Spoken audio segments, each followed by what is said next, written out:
The first place we go to is a cartel house. We pull in. Immediately behind me, a car pulls in and blocks us in. I've probably got 40,000+ on me in my front pocket. And things aren't going well now. One guy brushes up against me, and another guy goes over to the girls and tells them to get out. That's when I knew. What's up, guys? On today's episode, we have a man named Rich the Transporter. He's one of the biggest smugglers we've ever talked to on this show. He trafficked untold amounts in a 20-year run. He started off as a small-time dealer from rural Connecticut and worked his way up to eventually become the exclusive distributor and logistics person for the Montreal Mafia. He was the #1 guy in the U.S.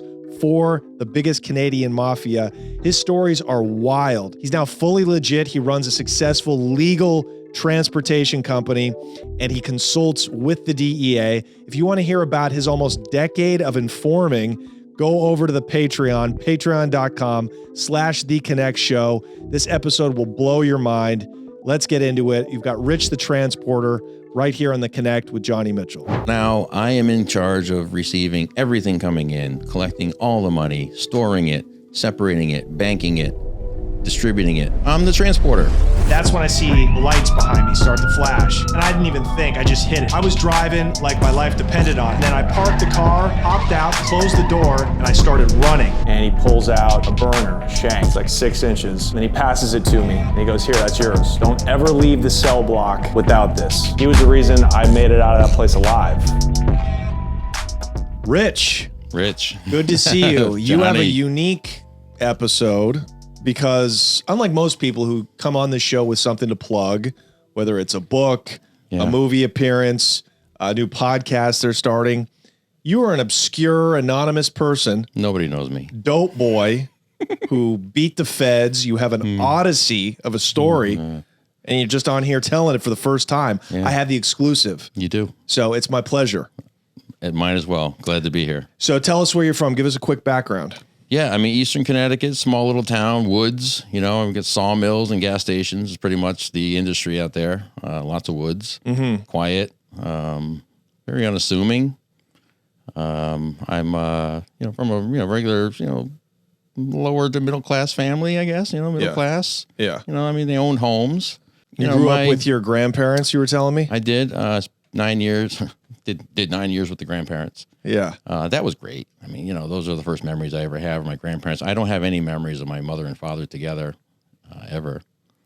And they divorced when you were like 1 year old? About one. My mother was 16 when she got with my father. She was from an abusive family, and my father was a means to get her out. Yeah. Was he older? And my father, my mother's beautiful. I mean, it's kind of bizarre to talk about your mom in that way, but I know what men see in my mother. Well, yeah, she was only 16 years older than you. Yeah, she was like, we always call her, she's like a Bond girl, she's like one of them. Oh, yeah? And my father, no doubt, fell in love with her instantly. Was he older than her? Yeah, about 7 years. Oh, so it was a crime. You were conceived as a it might have been a crime. Yeah. My dad's passed away now, so he won't. That's okay. He won't be too mad about me saying that. Biblically, I don't think there's anything wrong with that. Back then? Yeah, it was the 80s, man. 70s. Oh, I'm a 72 baby, brother. So did you have any criminality in your family that you knew of? Well, first time I ever saw, my grandmother loved me to death, and she was the best thing that happened to me, okay? She was the only person in my life that was on my team, okay? So when I say this, but my grandmother used to steal matchboxes for me. I would see her doing it in the store. We go shopping at a place called Caldor. Hello, flashback. That's how old I am. And I'd see her put, Richie, he likes that little matchbox. You like this little matchbox, Richie? And, of course I like it. And I'd see her. Right. Did that kind of teach you to like, hey, if you get away with it, it's not really wrong? I literally was so young that I saw it and knew it was happening, and I didn't think it was right or wrong. I was like, I'm getting a toy. Right. So what does that have to do with criminality? You consider that crime? Well, I mean, it is. I mean, it's stealing, and this will lead to things down the road. It's dishonest behavior. This thing that I saw will lead to things. Right. Little do I know then at 7, 6, 5. My earliest memories. Okay, so at 9 years old, you left your grandparents? Did you go back to live to my with mother? Okay. Chaos. Okay. My mother is now 9 years older. So what is she? She's 26. Look, there's alcoholism in our family. Yeah. Okay, and it's prominent. It exists. I never drank as a result. I don't drink as well. I don't drink. I don't do hard drugs because I saw what that does. You know? I always say my parents taught me how not to be. Which is still a lesson. Sure, it's totally. It's the same lesson. Yeah. It's it the is. same lesson. When you can grow up and, learn how to fix the mistakes and the trauma that brings upon you. Yeah. When did you first get introduced to drug dealing and drug trafficking? Yeah, this is, I'm in 8th grade. My mother's boyfriend at the time is roommates with a guy named Scott.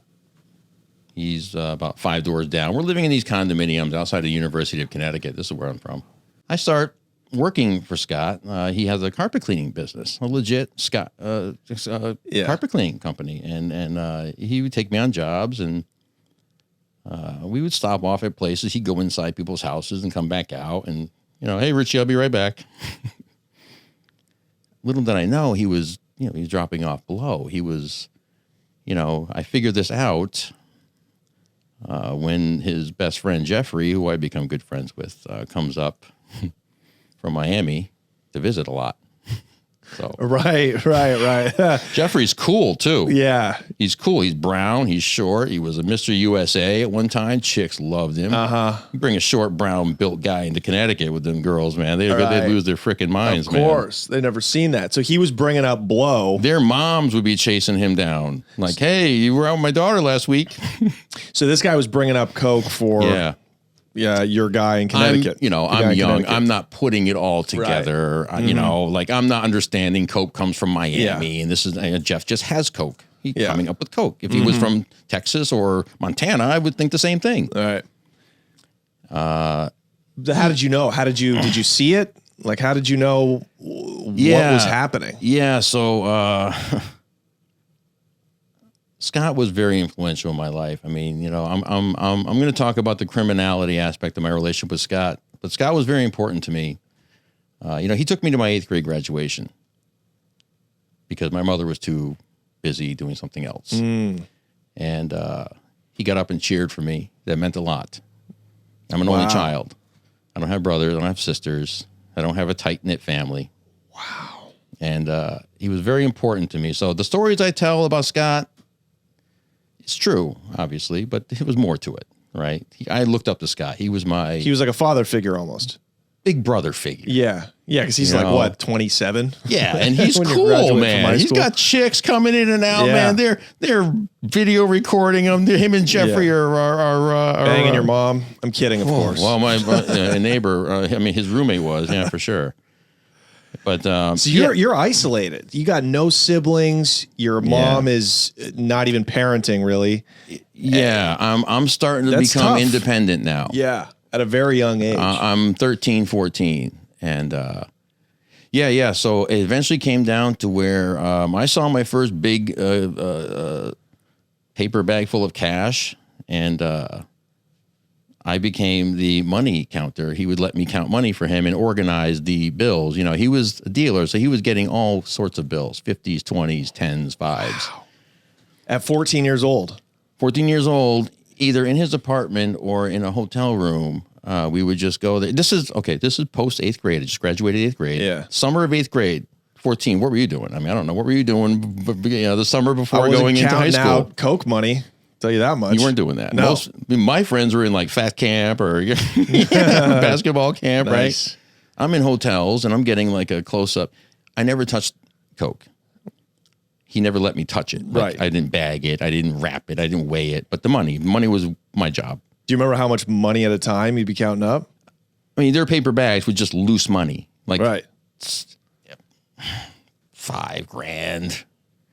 A small bill, but there's a lot of cash. It's a lot of cash for an 8th grader from a poor family. Like, that's an unfathomable amount of money when you're that age. I'd never seen anything like that. it's almost like magic. You don't even appreciate the value of it. I wanted it. Right. Right. Did you see cocaine as well? I wanted bags of money. Did you see cocaine? Oh yeah, I saw it. Do you remember? Was it like a kilo? Was it like a big block, or was it in ounces? A couple ounces at a time, routinely, and he broke them up into small little baggies. And sometimes, they would run out of rubber bands, and Jeffrey and I would leave Scott in the hotel room with the blow, and we'd be driving around a little town in Eastern Connecticut, just going to convenience stores looking for rubber bands. And, you'd think that'd be easy to find. Not so. Not so. You got to go to like a stationery store. And, we weren't doing that. We were little Eastern Connecticut town. They might not have that. We're driving our T-top Camaro, man. Are you kidding me? We're not driving around all night long. We're chilling, going up the street. Yeah. I'm now putting together the deliveries, and he takes me out, and leaves me in the car. I'll be right back, Richie. We were doing collections. We would draw. He would. So this is about 1986, 87. 86. Yep. I'm going into freshman year. Okay. So it's the 80s. Coke's booming. Yeah. This all makes sense. I'm kind of living with him at this point now. I mean, I'm crashing at his house. Again, he's only 5 doors down from our condo. Mom doesn't care. She loves it. Yeah. Right. I'm not there. I'm not in the way. She's drinking. Look, she's 26, man. She's got a life ahead of her, man. I'm not blaming my problems on my mother. My mother had problems, and she didn't do the best thing she could have done. She didn't break the cycle like I did. I broke the cycle. So when in high school, you mentioned you were a basketball player. That's positive. Were you a good hooper? Oh yeah, man. Yeah. I played I went to technical school. Okay. So yeah, I'm living with Scott at this point now. Were you selling for him? No. He just brought me along. I was like his little protege. Yeah. I mean, usually proteges apprentice their, their boss. I mean, no, he had no intention of ever turning anything over to me. It wasn't anything like, I think here's the thing. That was a better option than what my life was offering at the time. Right. That's the best way I can put it. Like, because he can buy you clothes, he can buy you dinner, and he can send you to school. So I'm with, and I'm also learning this cleaning company is literally a cleaning company. Yeah. It's legit. He's got some account. We're legit doing carpet cleanings. Right. Did you help him with that too, as like a side job? Oh yeah. While you were in high school? I was cleaning carpets, and I was getting paid. Gotcha. And I was also stealing a lot from Caldor, of all places, where my grandmother had once stole from me. I now pick up the torch, if you will. And I start running a black market in high school for Walkmans. Okay, I'm in the Walkman generation, Johnny. Walkmans just came out in '86. Yeah. And if you could get one with an equalizer on it, get out of here, man. Okay, just you don't even, you know what I mean? Yeah. Right? You know what I'm saying? So you're stealing Walkmans and selling them. And cassettes and selling them at school. And I got a nice thing going. Why did you need to steal if you were working and living with a Coke dealer and who had a cleaning company? I was making money. No, look, I wasn't making, look, he was paying, like, I wasn't getting paid to go on runs with him. I was just hanging out with him, but I was only getting paid by cleaning carpets. Okay, so he wasn't giving you any drug money? No. I would get, like, for counting money, I wouldn't get anything for that.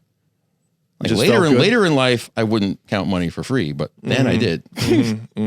Yeah, no. He but I wanted more, and I liked being the man. Yes. 100%. I can relate to that. I can totally relate to that. It gives you an identity. It really did. I was the cool kid. You were a cool kid from selling Walkmans. I got legally emancipated at 16 years old. Dude, that's all I wanted back then. I took my mother to court and destroyed her. Of course. What are you going to say? Well, I mean, was I going to lose? Right. I wasn't saying I was living with a Coke dealer and now you should let me be more responsible. So did you actually get into selling small time in high school? No drugs. Were you smoking pot? No.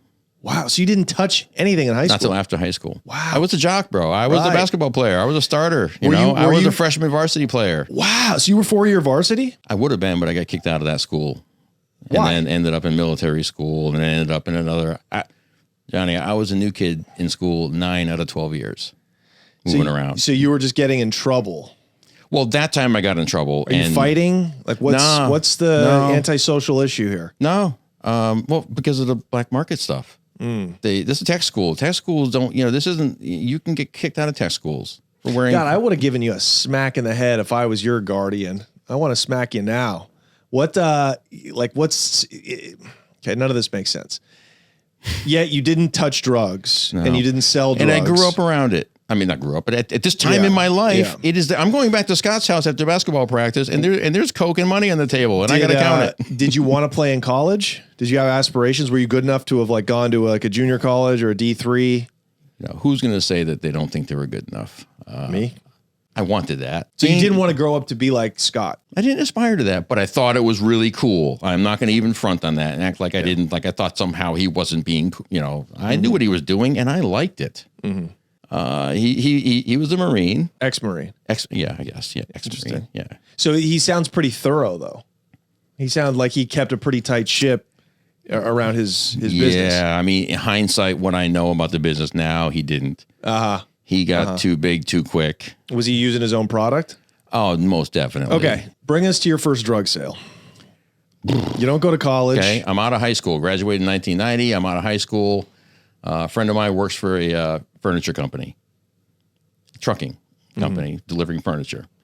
And I get teamed up with a driver. I'm the helper / map reader. Driver's a big Jamaican dude, Kev. This is in Connecticut. Yeah, nickname Smokey is what I call him. Is my personal name for him. And I got introduced to weed like that day. Yeah. Day number 1. This dude was smoking half an ounce a day, driving an unclaimed freight truck, doing 15, 16 stops a day.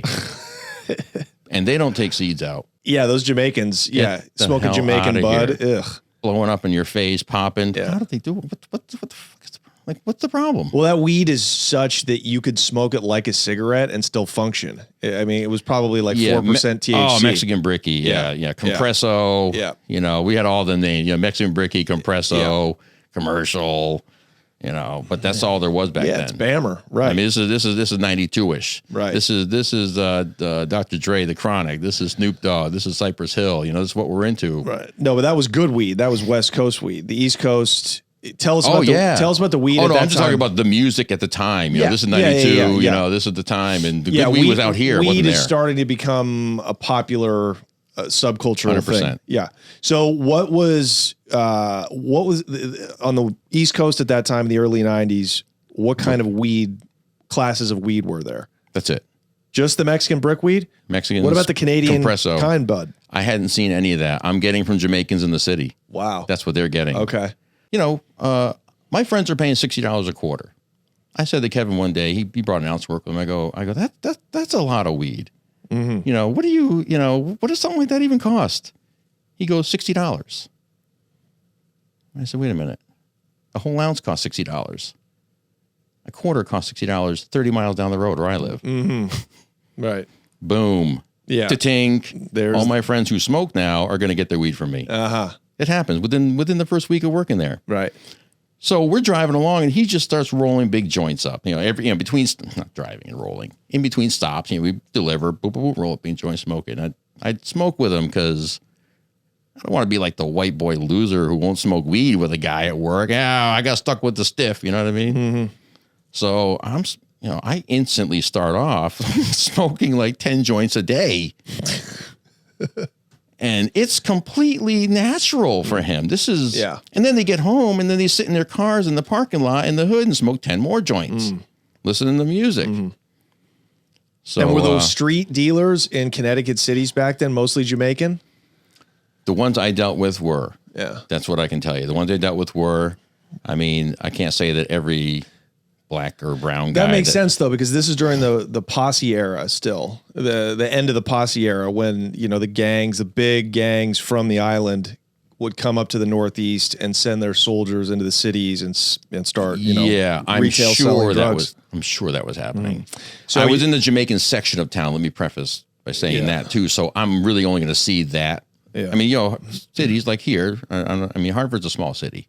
So you were in Hartford. Hartford, Got Hartford, it. Connecticut. Yeah, that's hard hitting Hartford. I'm on Barber Street and Tower. All my Hartford buddies, you know what I'm talking about. Yeah, that's a impoverished, working class, dilapidated, especially back then. It's been fixed up a little Concrete now. I was jungle, just I there, mean. but it was hood.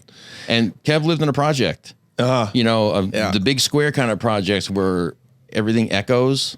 Yeah. And this dude, I used to come picking up QPs, which was so much weed. Right. A QP was so much weed. When you're 18 years old, 4 ounces of weed. I dumped it out on my like- little table and some overflowed. Yeah. What? Right. So You remember that? When 4 ounces was, you were like, oh my God, I'm federal.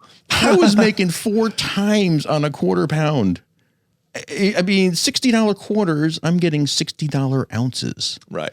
So you're picking it up from Kev. You're making, how much money are you making off a quarter pound of weed in 1992? Well, I mean, a quarter pound of weed, I pay anywhere from $250 to $300, depended, on how many hands are in the way. And I was selling it for 60 a quarter. So, I mean, you're looking at, 60, 120, 240, 480 an ounce.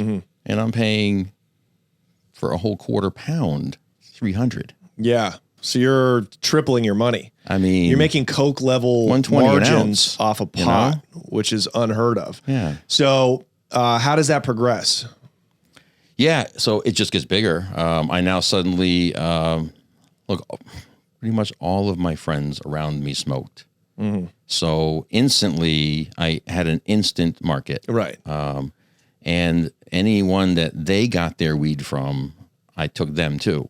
And now I got the guys who bought quarter pounds. I was doing the eighths and quarters, and then I found the guys that bought ounces and quarter pounds, and it progressed that way. And then I'd find, older folks tended to like to buy quarter pounds and up, and then not have to see people for a while. I had some doctors. I had a professor at Boston College, just from a friend of a friend who got weed for a guy. I'm a networker. I mean, you're a good salesman. You seem like you meet people easily. People want to tell me things. That's my X-Men ability. Yeah.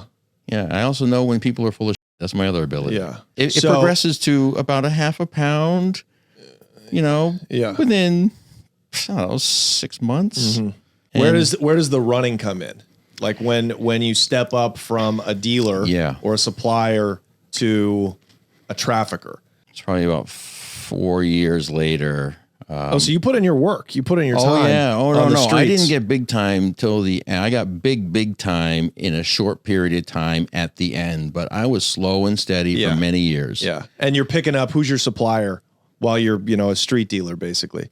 Well, it was Kev. It was Kev the whole time. Oh, yeah. Okay. Oh, yeah. I bought from Kev for a good 2 years, and then Kev moved away. But Kev and I aren't done yet. Okay. Kev and I aren't done. So I'm moving up. Is Kev, with the money you're making, Kev, is he able to quit his furniture delivery job? No, his mom, his mom wanted him to work, Most people don't know this. Most pot dealers, I would say 95% of pot dealers have second jobs, real legit jobs that are their primary income. Yeah, and then they have this business on the side until the business supersedes. That's right. And then 2% of that 5% left over end up making 50 grand a year. And then the top 1 or 2% become people like you.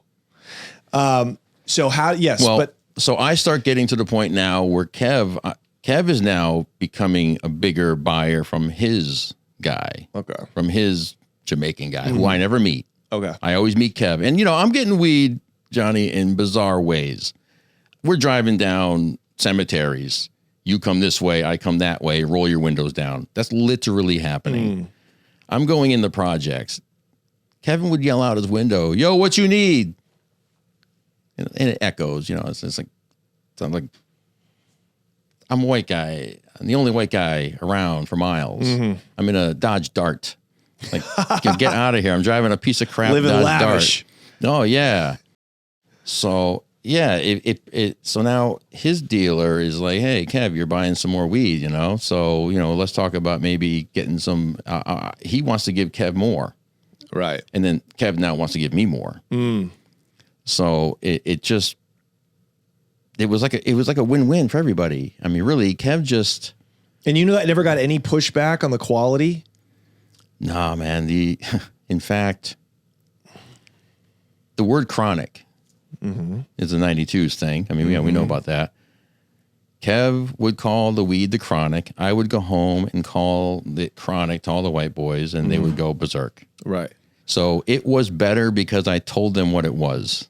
But it was still Mexican brickweed. It was whatever. Okay. So when did you start seeing better weed, and specifically the KBs, Kind Bud, from Canada? Yeah, Canada weed. I see that last. I see California good weed first. That's the first place I find But that's an extremely long time jump from where we are. Okay. I'm dealing in the Mexican brickies. We'll just if you want to cut it down from 92 to about 2004. Wow. So there was a market up until Only. 2004 exclusively, and a huge market. Like, how much money were you making in 2004 off of? I was probably pulling in $5G a week, $6G profit after re-upping. Not a ton of money. I mean, look, I'm still working. I'm a working guy. But yeah, I'm probably doing $5G a week. Yeah. I'm probably moving 20, 30 pounds every couple weeks, maybe 3-4 weeks. Yeah. It explodes when I start moving into Texas.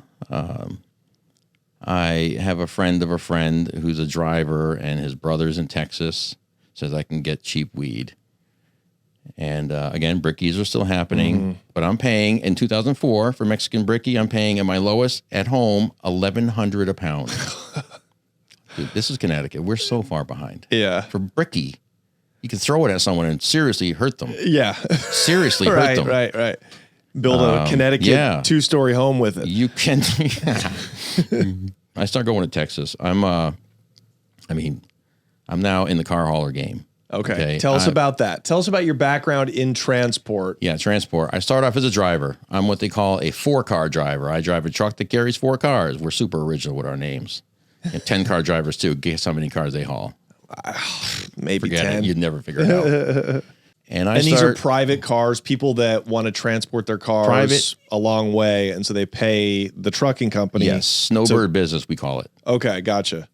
Winter in Florida, summer in... Right. Okay, so these are pretty well-off folks. Tons of that, yeah. Okay. But we're also doing auction cars for just, bag dealers. Right. Auto dealers. No, that was accurate. And I start remembering the days of Kev doing some weed pickups in the unclaimed freight truck, and how great that is. Like, you're a working man. Working man gets away with anything. Who messes with a guy humping couches up 3 floors of stairs, Right. So Kev would pick up some weed occasionally in the truck, and I thought, I can do that. Right. I can do that. I can get myself loads to New York City. And, Kev had turned me on to a Connect in New York City that worked like 3 times. And then it just got so scary that I just was like, nope. Who was that Connect? So this was Kendrick. Kendrick was a nobody, but he knew somebody, and Kev knew him. So I could never meet without Kendrick, because Kendrick, wouldn't get his, and Kendrick was a flake. But Kendrick knew a guy with weed. I never met the guy with weed, but Kendrick always hooked me up, took good care of me. I was paying about $200 a quarter pound now at this point, and I'm buying like a pound at a time, which again was that's a whole other level. Seemingly so much, but I was a car hauler. I would get jobs to go down there, right? And I would deliver, and I would have meetups. Hey, let's meet up here, meet up there. I'm a truck. It's got to be truck friendly. Right. And there was problems, and oh yeah, trucks come down here all the time, and no, they don't. So that was going great. I did that 3 times, about a pound each. I at least quadrupled my money on those. Right.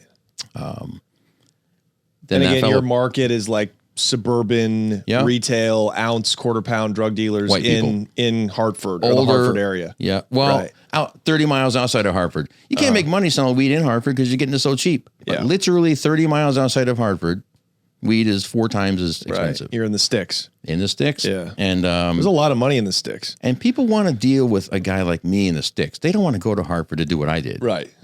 They're not doing, we were involved in a drive-by. We've had... When you were buying weed? When I was in Kev's, my stepbrother and I went to go buy weed there after work one day. And this car comes screaming in the parking lot, and we're in the car smoking a blunt. Comes screaming in the parking lot. It's our buddy Omar, and he's screaming something about people chasing him, and we're like, what? Now, Kevin, the Jamaican, was a big guy. He was about 6'6", 350. Wow. Big dude. Yeah. Okay. But a teddy bear. But you don't know that. Mm-hmm. So we get out of the car. We're like, who's chasing you, Omar? We get up and we're gonna walk. You know, we're tough. We're gonna take care of this. Don't mess with our friends.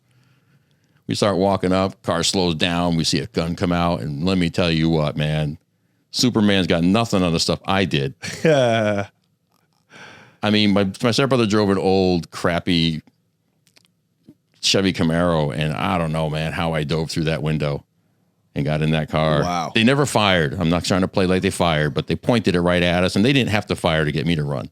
I'll tell you that. But Sure. yeah, those were some things, man. And, you know, I learned a lot about the, ghetto life from Kev. Of course. So did you have a piece on you? Did you ever carry a piece when never. you went to...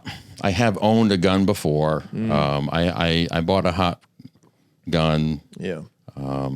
Just for fun. My friends and I would drive around like Miami Vice and pull up with his 9mm and my 357 and shoot out speed limit 30 signs in the woods. Yeah, a real hillbilly.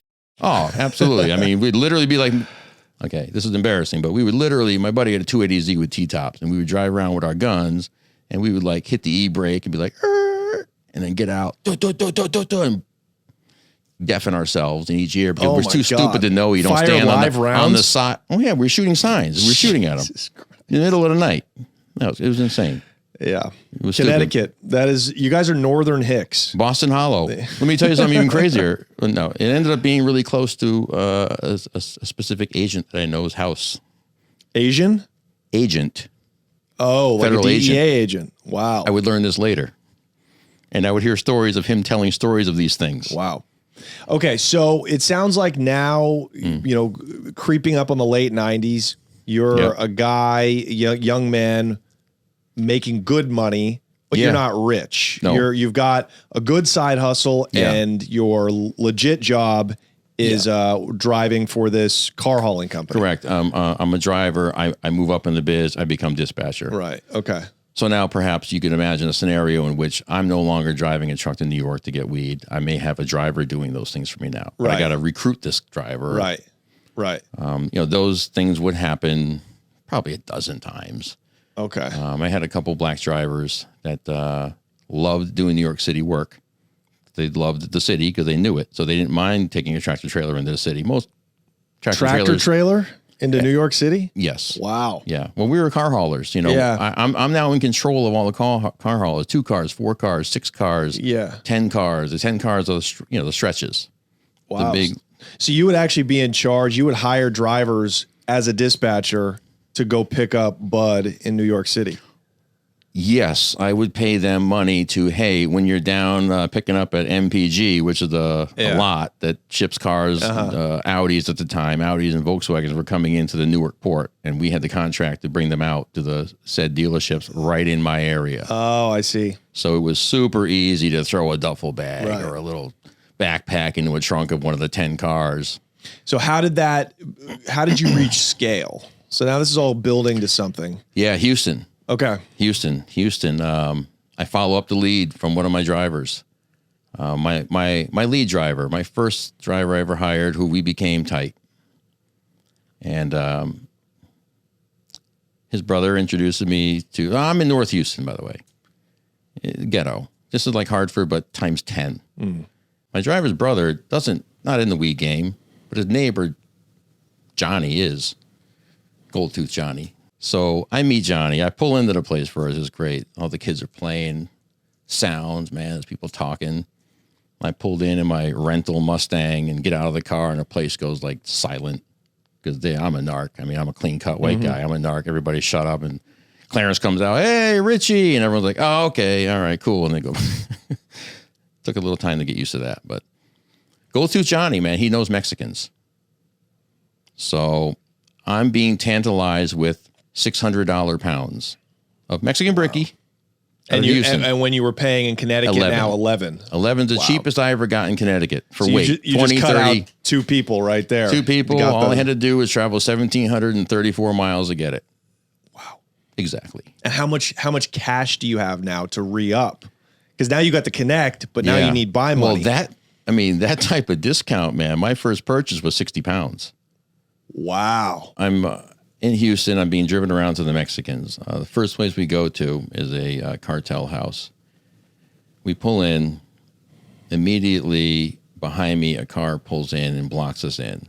And I go in, and I've got, I'm wanting to buy 60 pounds. I've probably got 40,000+ on me in my front pocket. And they don't want to bring the weed out to me to see. They say I have to come in the house. So I don't really want to go in the house. Like, just bring it out and show it to me. I'll give you the money right here. But no. So I go in, go through Johnny and I. And to go through Johnny's packing, I don't know it. I'm glad I didn't know it, but I don't know it. I'm in the kitchen. There's a big block of 10 pounds on the counter, and I'm like, oh, sweet. I break it open, and it's loaded with seeds.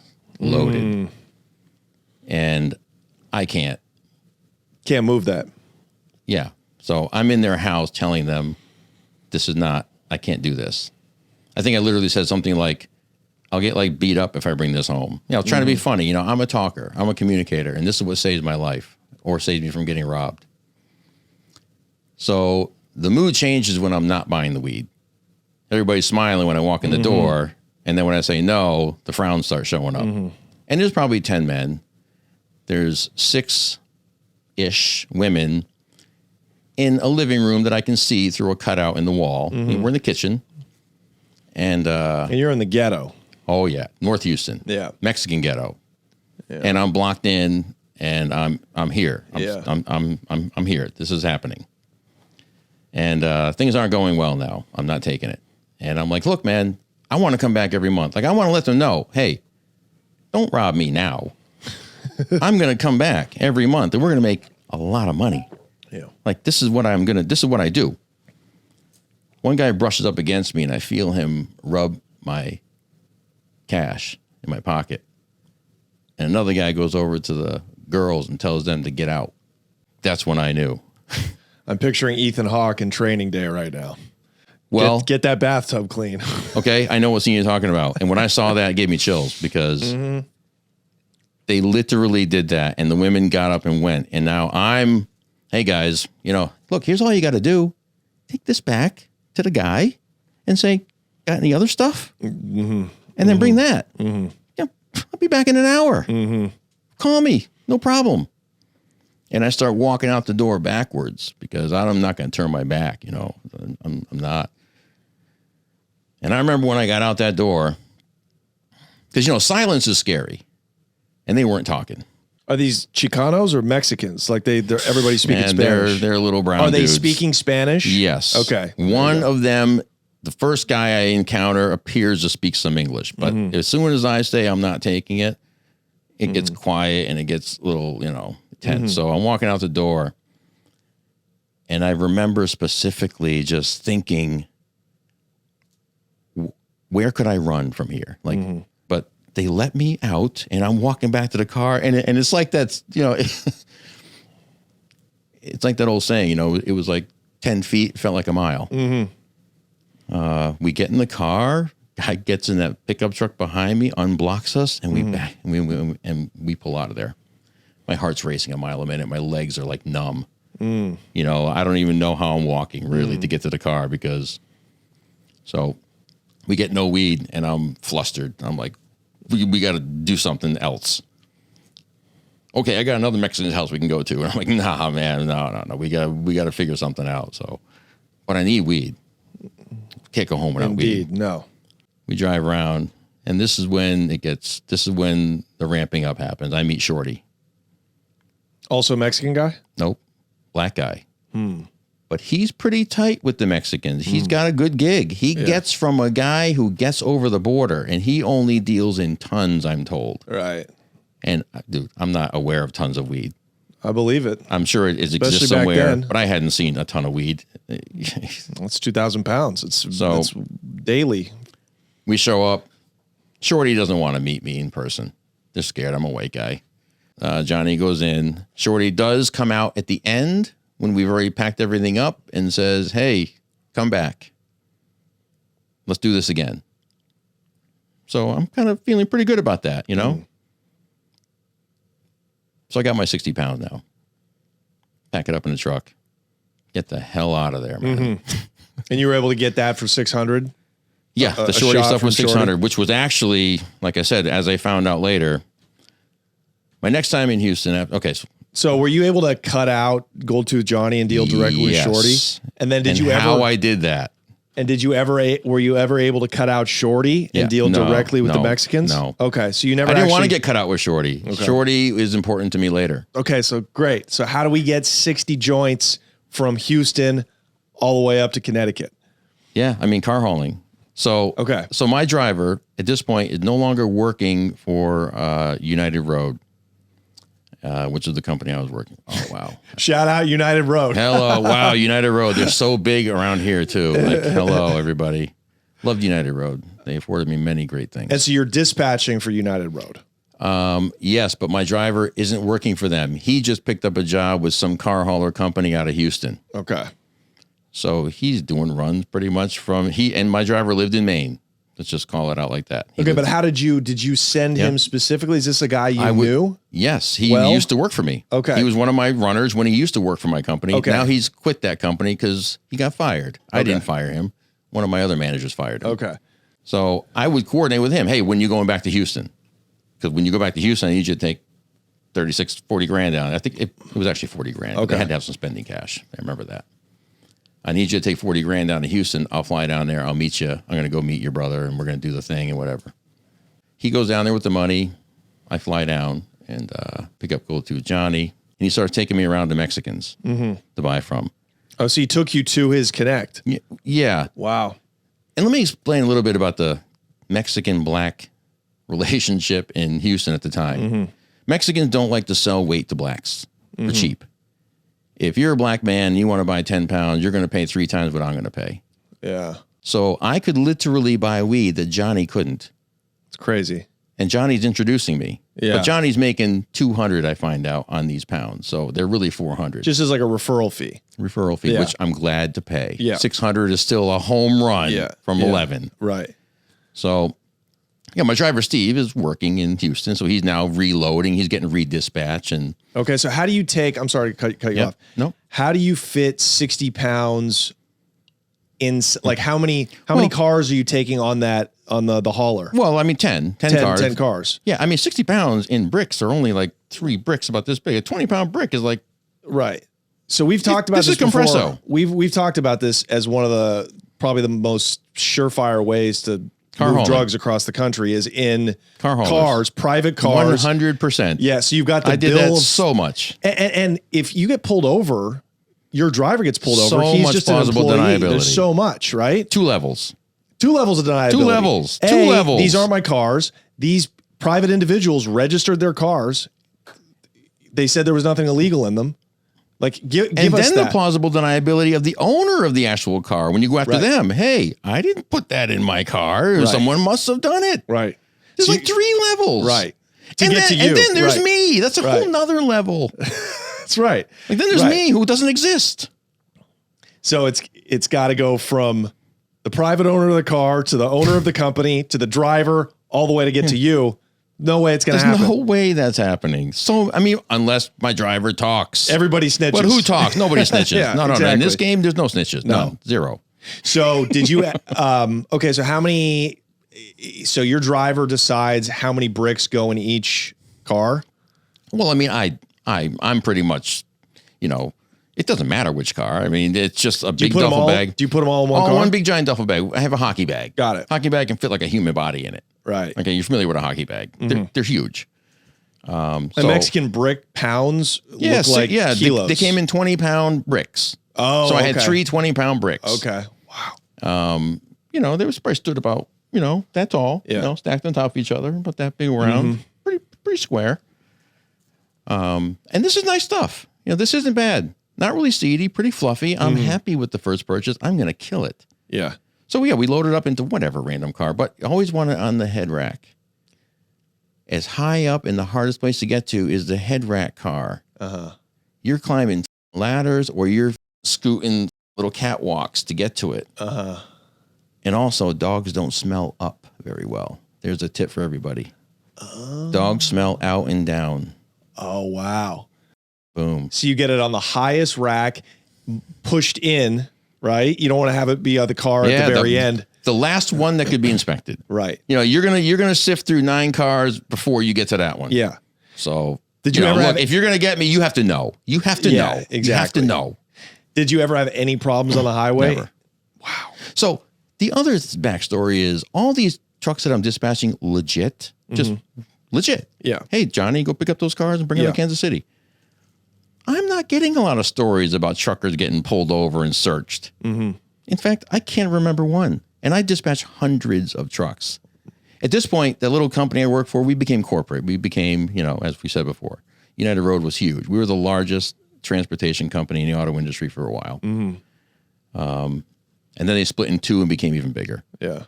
So you had really looked at the market. I could see these guys aren't getting pulled over. You looked at the probabilities. It's legit freight, bro. That's the answer. Yeah. You got legit freight and paperwork, you're done. Yeah. Like you're breezing through that way scale. Okay, so how much do you have to pay your driver? This is the first run, 60 bricks. I gave him $5,000. Gave him $5,000. Okay. He was happy as hell. So then what is your final price then? You got the bricks back in Connecticut. How much has a pound cost you to get up all the way up to Connecticut? Yeah, so I mean, it was $36,000 to buy them. I gave him $5,000. There's $31,000 left. But I'm selling the, 500 and change that I've now, 600 and change that I've now invested in it with paying him. I'm still 4 timesing my money. Right. And now I'm getting, by the way, I'm getting 16, and this weed is really good. Some people I can get even 18.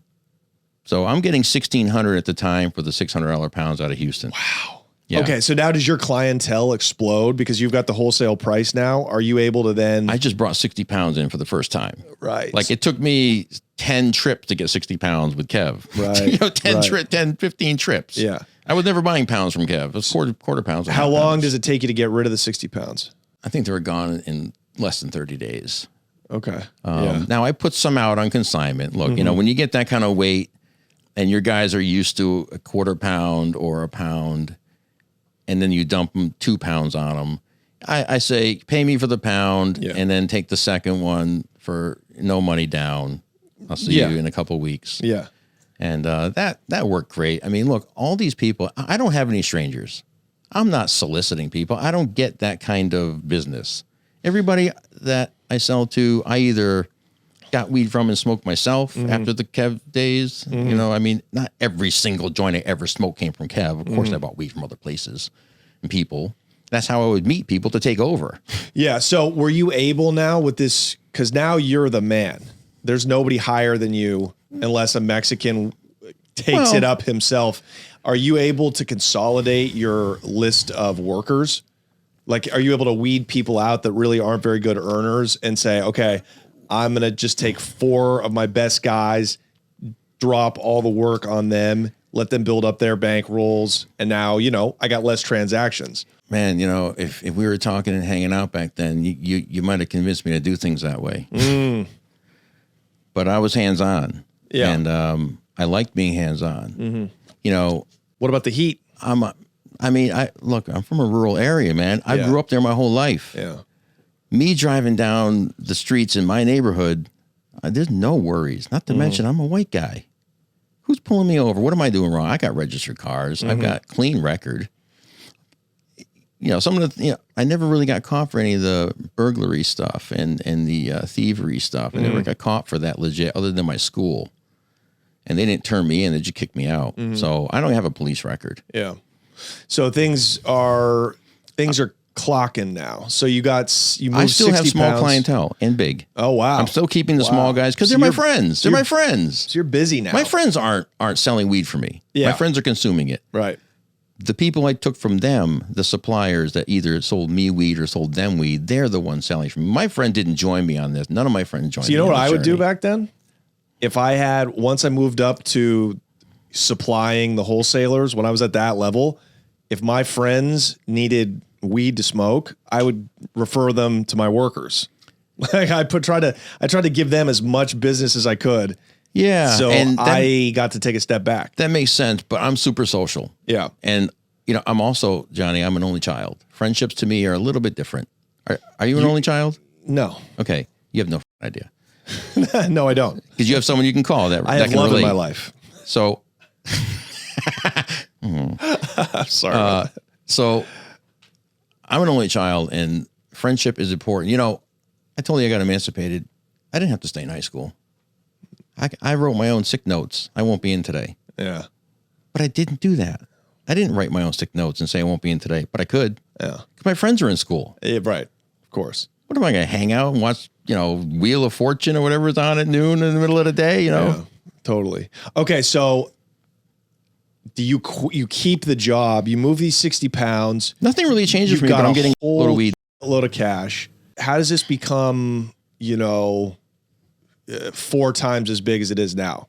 Yeah, shorty. Because now you're federal, 60 pounds across state lines. Yeah, and I've got awesome transport. So why not do it as often as possible? Of course. Let's hit the nail while it's hot, course. right? You know what I mean? Yep. Strike the iron when it's hot. make hay while the sun shines. Boom, boom. So, yeah. So next time I go to Houston, I don't tell Shorty. I don't tell my buddy's brother. I don't even tell my buddy I go. I just fly in on the silent, rent a car, and I'm a numbers guy. I'm an attention to details guy. So of course I memorize Shorty's address. And I just cold call him. Showed up, knocked on his door. Shorty was looked like Tupac, and his buddy looked like Ice Cube. So I always refer to them as Tupac and Ice Cube. But Ice Cube shows up at the door with a shotgun, answering the door. And I'm like, hey, it's me. Remember, Shorty, I'm a friend of his. He told me to come back. Shorty comes around. Oh man. All right. So glad to see you. And I'm like, great. So now the first thing I want to get out of the way with Shorty is, hey man, I jumped over two people that you know. Are you cool with that? Of course he was, but I wanted to be respectful. I understand I'm a white guy and I just jumped over 2 black guys to get to him. Now, maybe you might not think of that. Why do you care? Why does that matter? But it does matter. That can seem dickish, to have cut them out that way, just to bypass them. Well, that's why you never let, if you want to stay in deals moving forward, you never let the buyer, which is you, meet the connect, which is Shorty.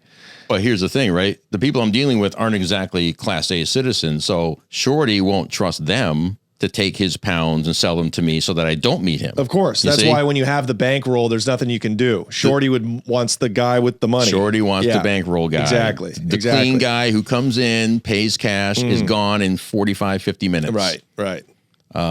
So how much did you pick up the second trip? Like 80 pounds. Okay. We ramped it up a little bit. Now I'm getting them for 400. I just cut Johnny and Clarence out at $100 a pop. Okay. Money in the bank. So you're picking up 80 pounds for like 4 times 8. 4 times 8 is $28,000. 32. Wow, $32,000 gets you 80 pounds of weed. Yeah. So I'm paying even less for more. Wow. And then what do you turn that over? I'm still getting strong 16s, man. Wow. Absolutely. And the quality's good. So off of like a $35,000 investment, let's say, for the transport fee, how much do you turn that into? I mean, 100,000? Easily. Wow. Easily. In a month. And some of that is re-up money. Yeah. I sit and I watch a lot of these guys talk, and I hear questions like, how much were you worth at the time and how much were you making? And that's a hard, really, you're going to get estimates. Yeah. Because there comes a point in time when you're making money on top of money on top of money, and there's no like bank account you're checking. There's no. And how are you? Well, depends. A lot of people kept a lot of thorough notes, as we know. Yeah. But I kept debt notes. How did you start? Because when you have that kind of weight now, how did you start expanding on the distribution end? Yeah. So I'm really ramping up. Again, throughout this whole process back home, I'm networking. That never stops throughout the entire story. So if I don't say the word networking from the rest of them, just assume it's been going on. Yeah. Because this is what it is. And you're letting people know we're on now. Oh yeah. And again, I'm now getting to that next level. Like, I took my buddy's dealer. Now I'm taking the guy he used to get from. Right. And then I get from the guy he used to get from, and I'm just working my way up the ladder, and I'm getting the introductions from people that I've known for years. They're safe. Yeah. You know, so So do you have dealers buying from you that are coming from out of town and picking up and going back to their markets? Yeah. Still within Connecticut though, mostly. I mean, I had a couple. Look, Connecticut, Mass, Rhode Island. You can throw a stone and hit any one of them from anywhere. Northeast, New England. I'm in the eastern corner. Yeah. I'm 15 minutes from Mass. I'm 30 minutes from Rhode Island. Right.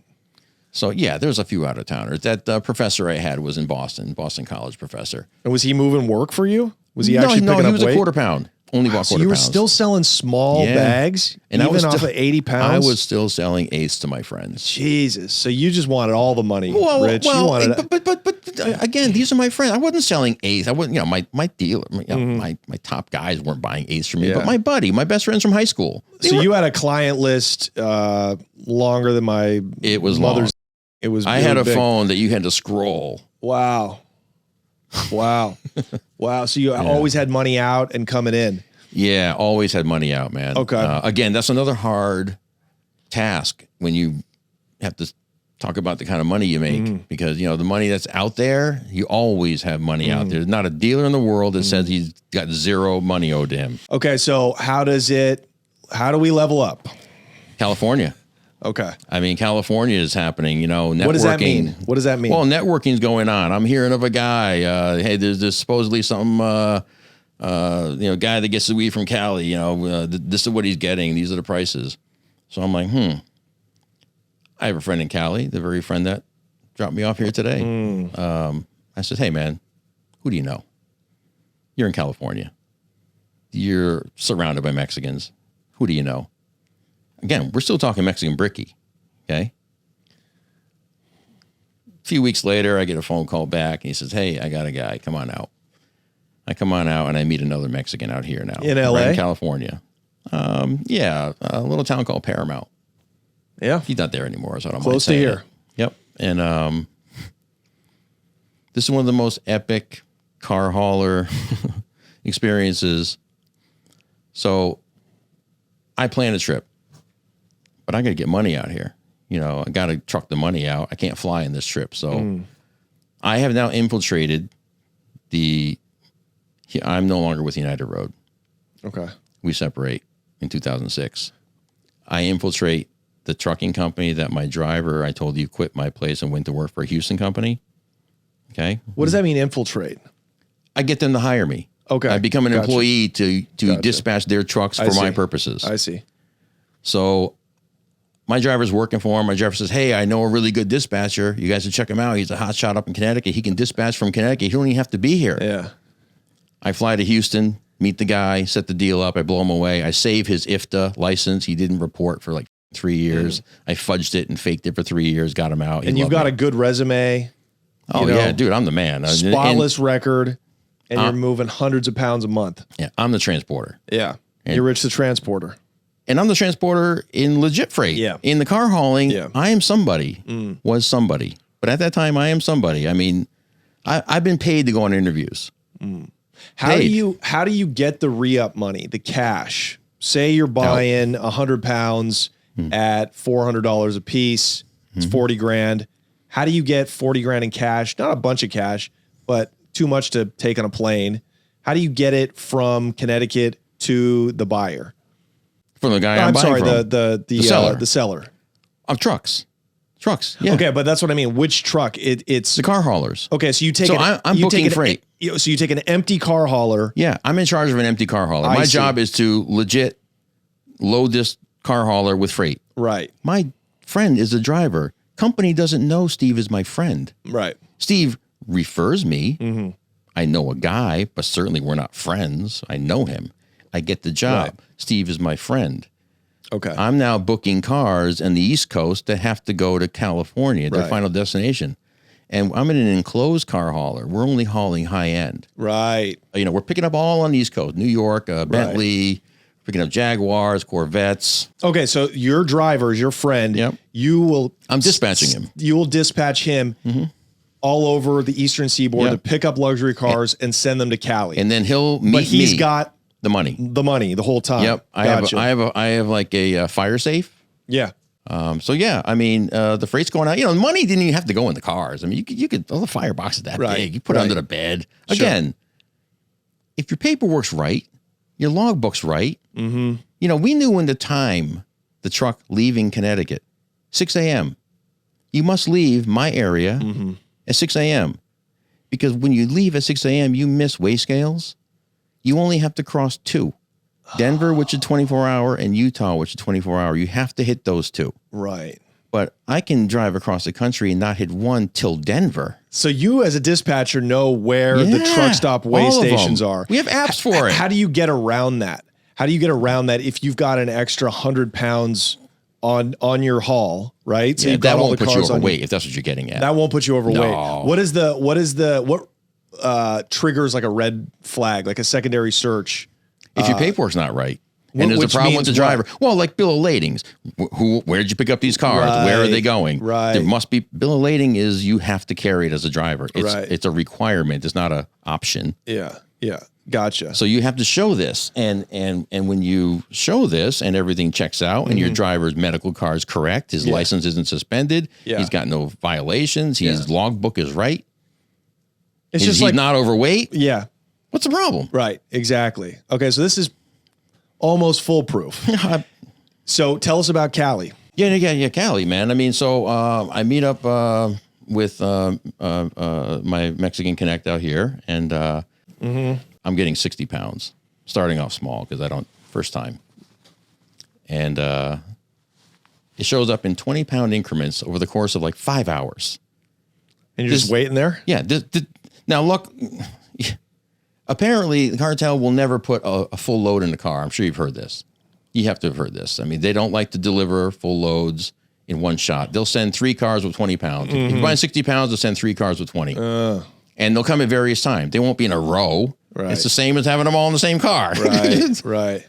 So that's my first lesson in, okay, this is how they operate. Because in Houston, I put it in order, it would be there.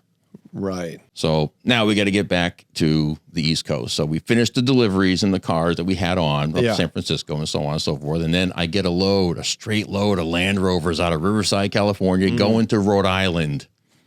Perfect. 30 minutes from my house. Perfect. Unbelievable. Yeah. 60 pounds get loaded into the Land Rover on the head rack, boom, coming home. Nice. And I've now set up my Mexican guy out here. So tell us about, so that becomes the main connect, is the Mexican cartel from LA? Yeah, but I don't forget about Shorty. I don't purchase Mexican Bricky from him anymore, but I eventually get into some trading later when the good weed comes in. Okay. Tell us about the good weed. Tell us about the money. You know, well, give now, us some. To really get into good weed, we got to kind of start getting into some of the Canadian stuff. Okay. Tell us about dealing with the Canadians. So, you know, my clientele is enormous. One of my distributors is Greek.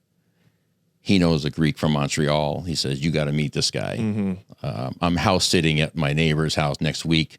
Let's try and set something up. So comes up next week. Come on over.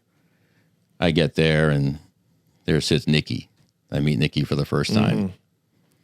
Nikki's got 10 pounds of Kush, but it's not Kush, and it's not good.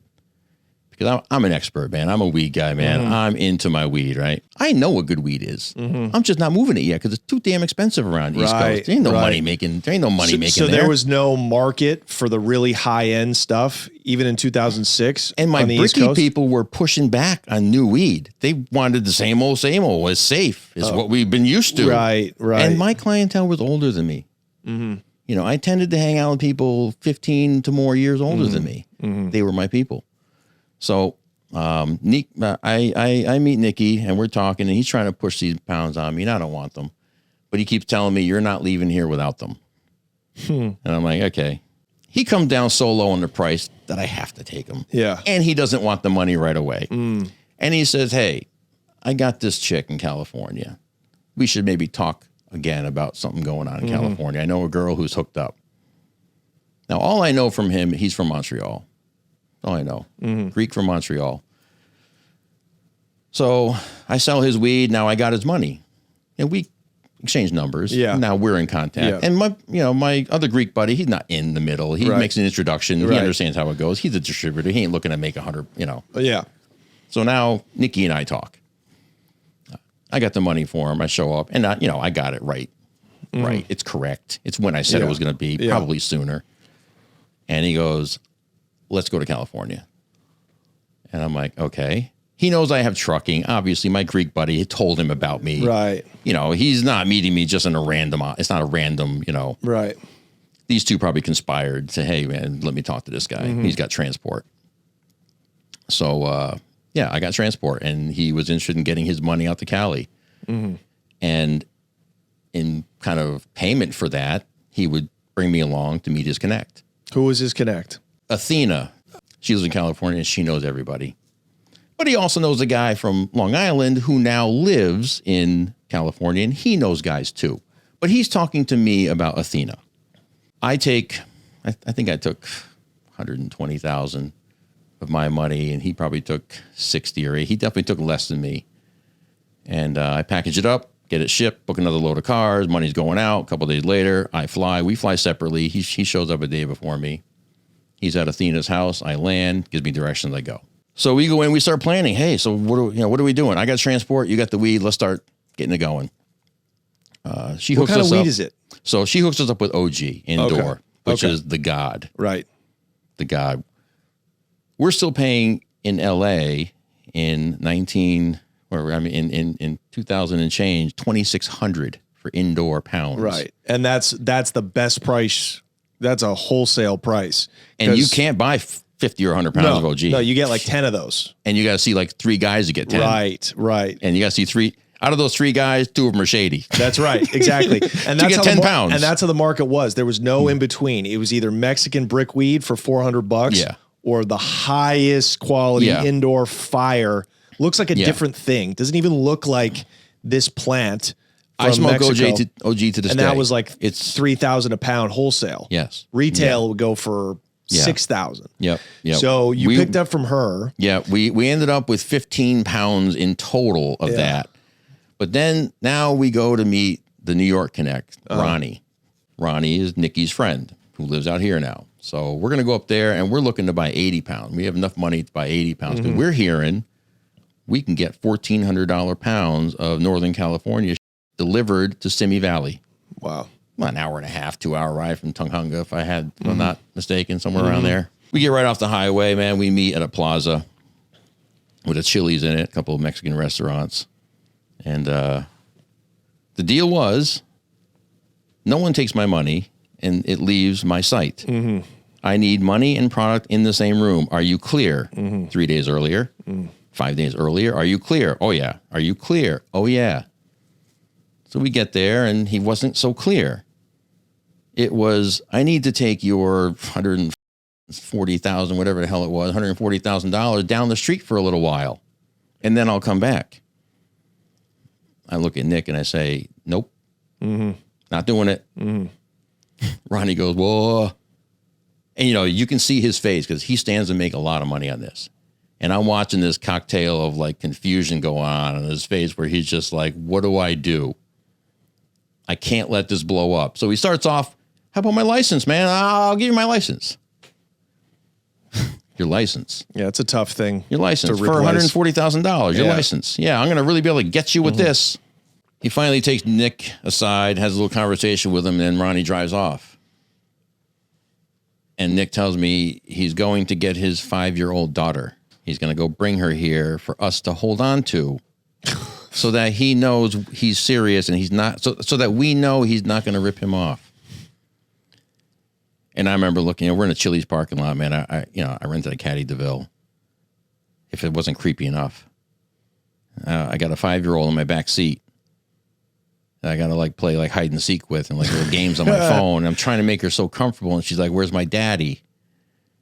And, Nick is sitting there this is, he's just rolling through his phone. Yeah. I'm trying to make this poor girl just I want her to feel so, I have kids. Yeah. I have a child. Right. Are you married with a kid at this point? Yeah. Okay. I've been, Gotcha. I met my wife out of high school. So we've been together this whole time. And your wife knows about what's going on? Yeah. She sees it. Is she finding stacks of cash in the house?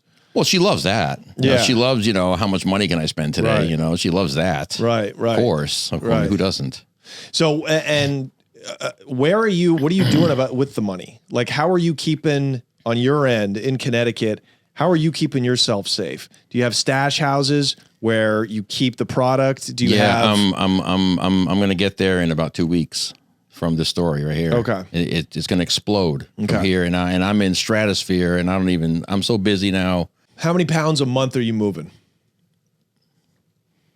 On an average month, how Right many now, hauls? I'm buying 100 pounds anywhere I go. Right. I'm buying 100, like 100 is the start off point. Yeah. Yeah. Nikki's in it too. So if I'm buying 100, he might be getting 30, 40. Right. So you might be hauling 150, maybe 200 pounds at a time. But we got the car hauler gig, man. This Right. is no problem. So how many runs are you doing a month? How many times are you making a load like this? At this point, probably twice. Not probably. I was out there again in 2 weeks after this one. The kid came back with the weed. We gave him his daughter back. Everything's great. High five. And next time the meeting was better. Yeah. The guy who didn't want to meet us said, come to our house. So every time after that got easier. Yeah. Garage meet. Here's the product. Here's the money. And now you're Cali Connect. You've got your Cali Connect. It's Mexican weed, but it's better quality, or what is the difference? Well, you're buying Northern California. bud the now. Ronnie Okay. stuff is great. We're talking Blue Dream. We're talking Shipwreck back in the day. We're Right. talking Chem Dog. Right. So we're this is talking- like this is the that I This was is the moving. first time. This is like outdoor Yeah. Cali weed, but looks like indoor. It's really Amazing. high quality. You're getting it for cheap. People back home have not even seen it. No, and they think it's indoor. Like I remember I used to send bricks. 1000%. Exactly. I used to send bricks of outdoor that I would buy. And I would just call it, oh yeah, this is some greenhouse. Greenhouse. This is some Light- greenhouse stuff. Now it's light dep. I got some light dep. Exactly. And, Shut up. and they would lose their minds on the East Coast because this Yeah. was the first time they were getting introduced to West Coast Cali fire weed. This, I told you I was slow and steady for a lot of years. Yeah. This is where that's history. Okay. All right, great. This is nut job money. I couldn't even tell you how much I made. Don't even ask Wow. me. So off of You can ask me. I'll guess, but I probably can't really tell you. okay, so let's just do the math. Yeah. Say 100-pound run. You paid I'm paying 1,400. Yeah, 14. I get it down to 12 eventually. We're down. We're down to 12, and I'm getting over to Simi Valley. Yeah. We're using Tahunga as a drop spot. Yeah. But we need a warehouse because Athena is. Hang on, but what are you flipping it on the East Coast? A pound you bought for $1,200. $3,000 plus. Wow. $3,000 wholesale. plus. I had $4,000 buyers. Wow. But look, that was the black cherry kush, the high, the most beautiful of the 80 or 100 pounds that comes in that duffel big garbage bag. Yeah. The best ones. And is your client list growing? Is your client list always growing, or do you finally start to like get rid of the people who aren't really working for you? Working that well. I now have to transition my people to, my clientele is, it's growing. I'm now reaching a new group. I'm reaching the high end people now, which I wasn't reaching before. I was Mexican Brickies. Right. But now I have to convert all those because I'm not buying Mexican Brickies for a while. I haven't seen Shorty, not seeing my Mexican guy in Paramount anymore. Right. So I'm now switching to high end, and I have to switch everybody over. So again, I'm still probably triple profiting. I'm still probably tripling my money. And how much are how much are your best distributors picking up? If you bring back 100 pounds. Yeah, so I really ramped them up, man. I mean, my big guys are minimum 10, 20 pounds. Yeah. I mean, they, and they're moving it. Yeah. They're moving it. I mean, some guys are slower than others, but you got a couple thoroughbreds in there that surprise you. And they're taking it back to their markets, and they're giving it to guys who are then taking it to their even more remote markets. At this point, I'm in the six figures of just money owed to me. Right. I mean, my list, you try not to keep lists, but you can't help it when you got 40 people on it. Yeah. That's like $1 million in revenue almost a month. It's a lot of money. Yeah, we're just scratching the surface. I mean, this is the beginning. This is when I start losing the concept of money. Right. You know. Okay, so where are you keeping your money?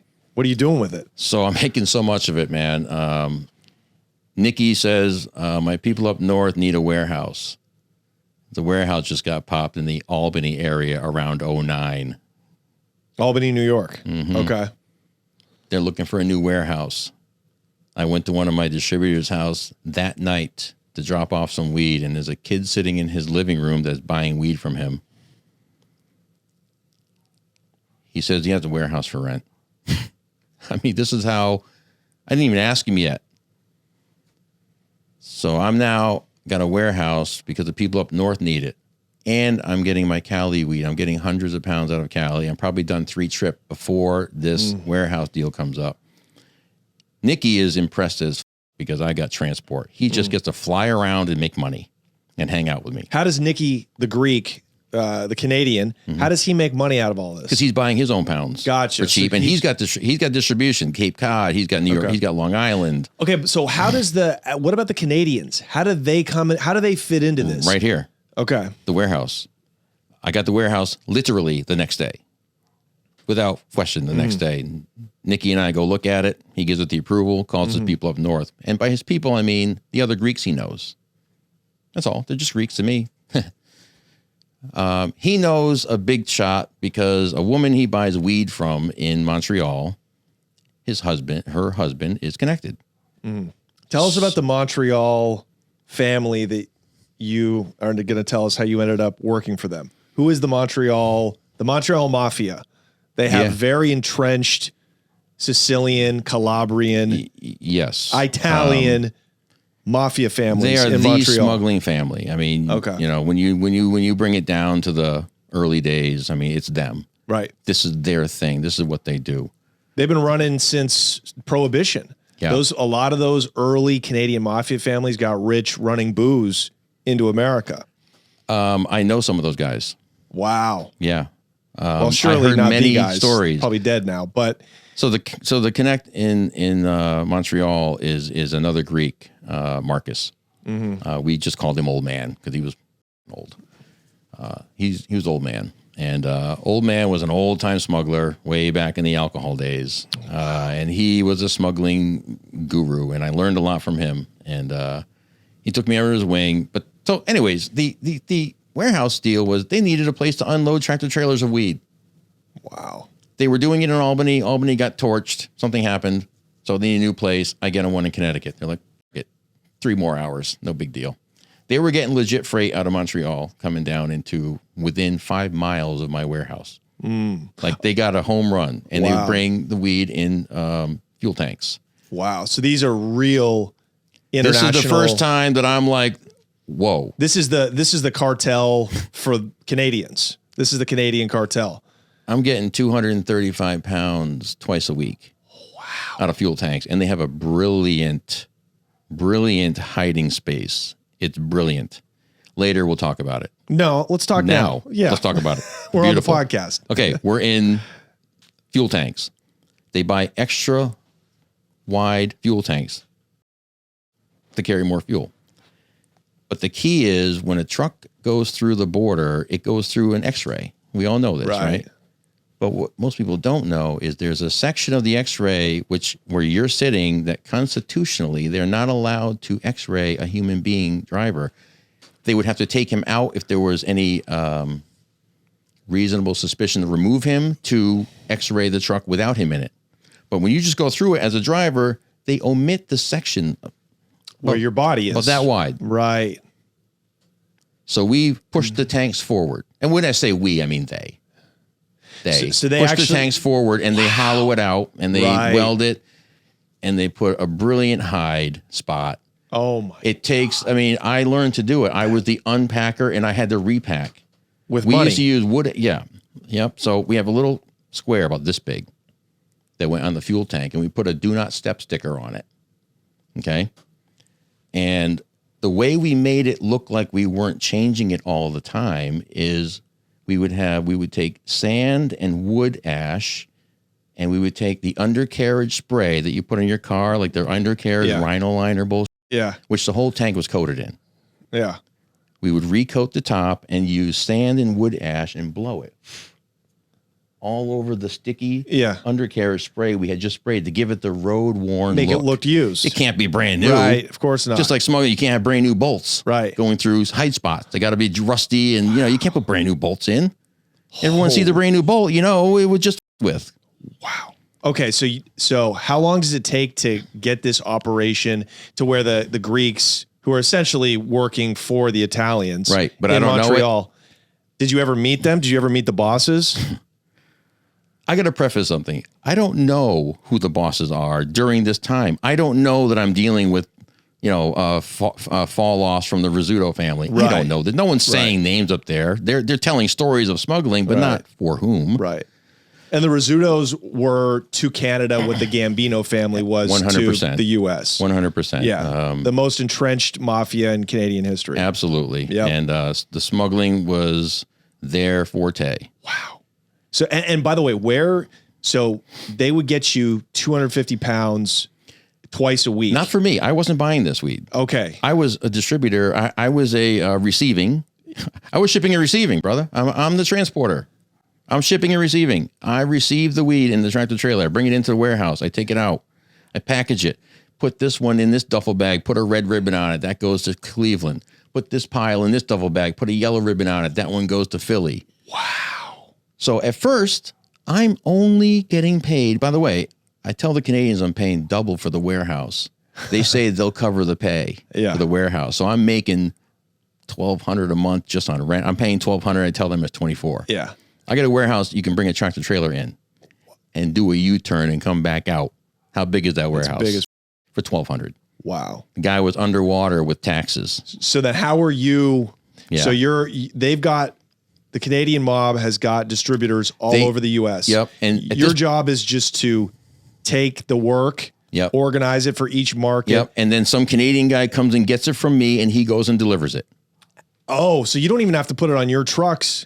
No, this is all local now. I mean, it's all coming into Connecticut now out of Canada. Wow. California has slowed down for me because I don't have the time.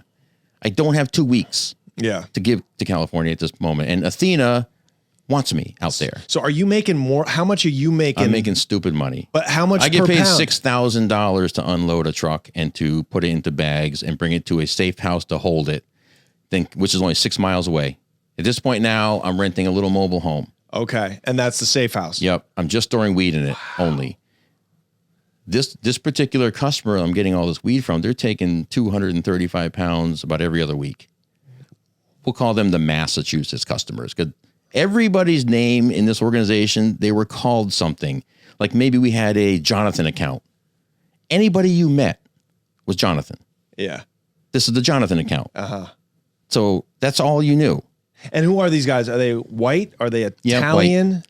Are they these ones are they specifically French Canadian? here? These are white people from the central Massachusetts area, Worcester, Massachusetts area. Yeah. Kind of a hard hitting, you know, rough and tumble town. Gotcha. So so you're simply the one you're shipping and receiving and making $12,000 a week doing that, just getting it ready for, you don't even have to traffic it. As a transporter, that's a great gig. All you care about is cost per mile as a trucker. What are you making? $4 a mile, making $5 a mile. Right. I was making like $1,000 a mile. Yeah. $1,000 a mile to traffic in my town. Now, are you still moving your own work as you're also? Yeah. I've still got weed coming in. Like I'm now getting some weed from Canada as well. Nikki's bringing it down. Right. How is Nicky getting it in? So he's getting it in through the border. Up in there's a casino. There's two towns, it's Cornwall and Messina. Messina is in New York, Cornwall's in Canada. There's an Indian reservation there.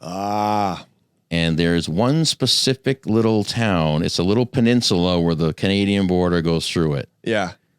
There's tunnels.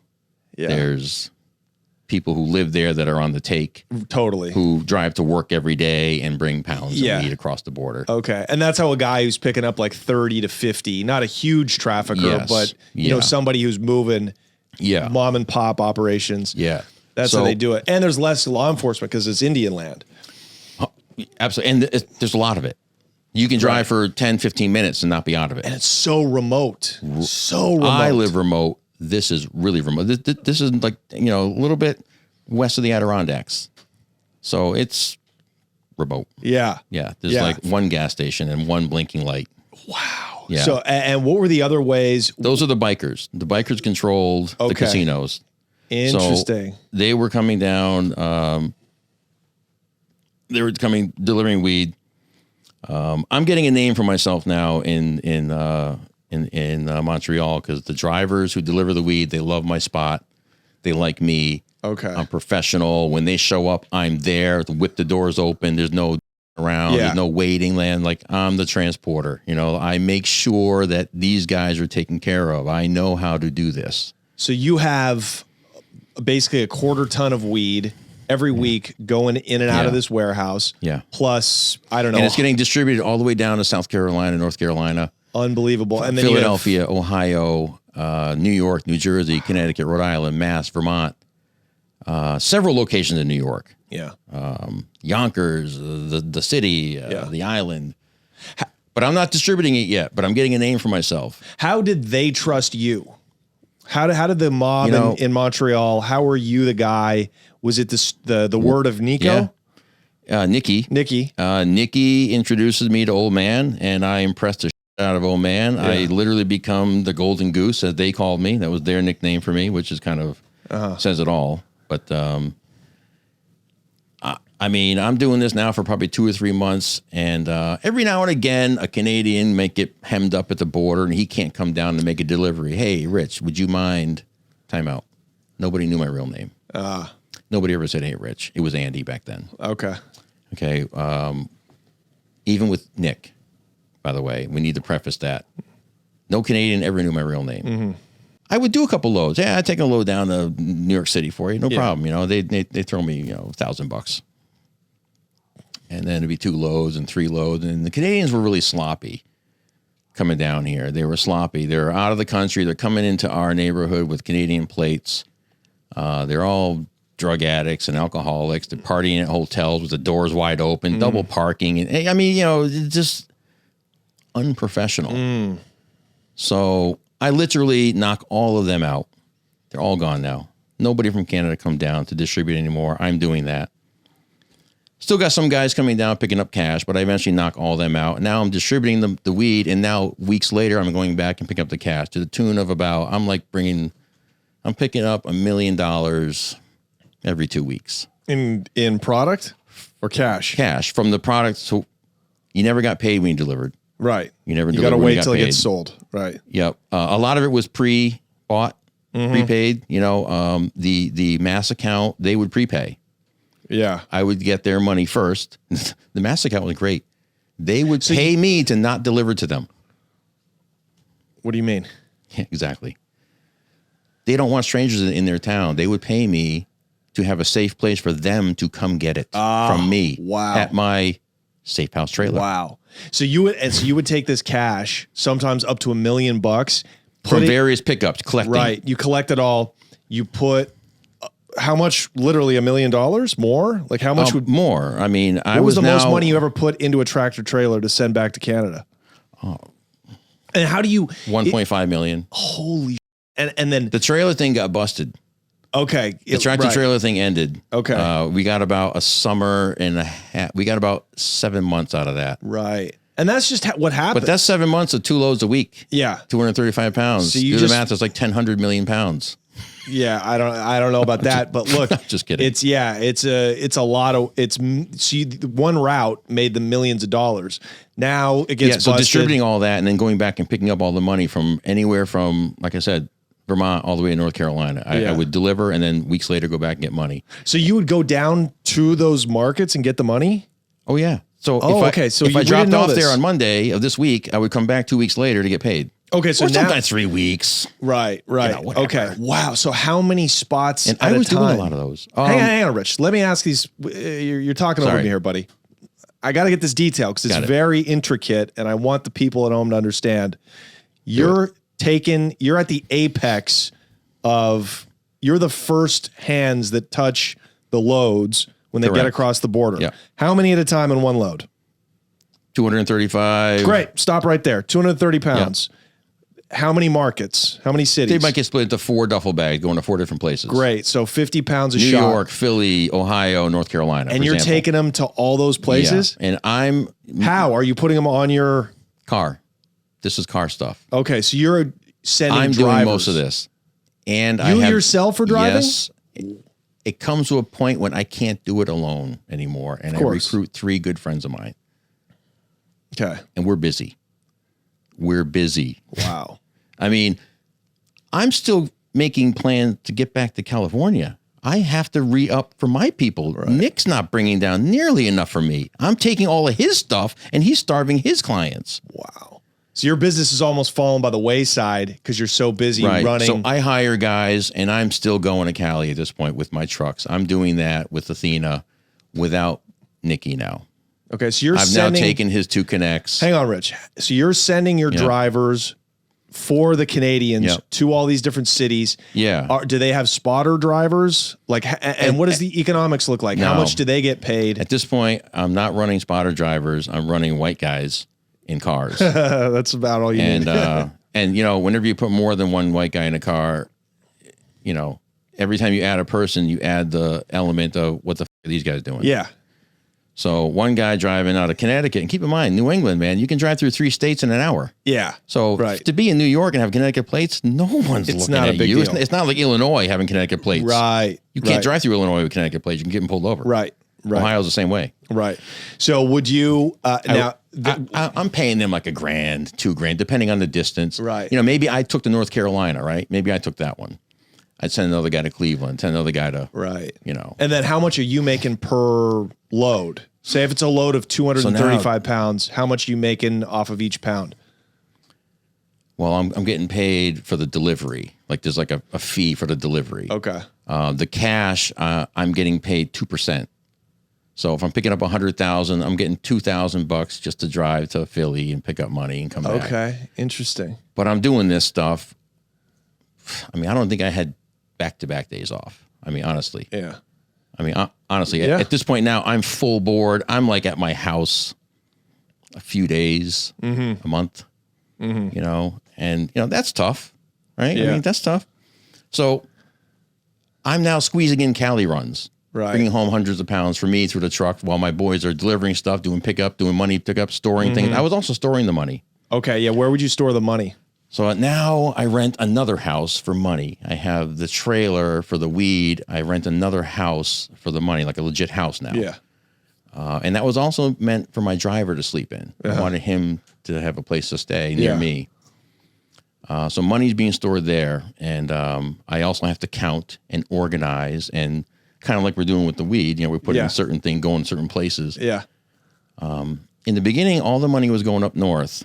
And then one time I picked up 1.5 million, collected it all, counted it, and they said, only send 400,000 back, keep 1.1. We're doing something else with that down there. And who are you taking orders from in Canada? This is still old man. Oh, this is still old man. Okay. Yep. But I'm about to get the call that somebody wants to meet me. Okay.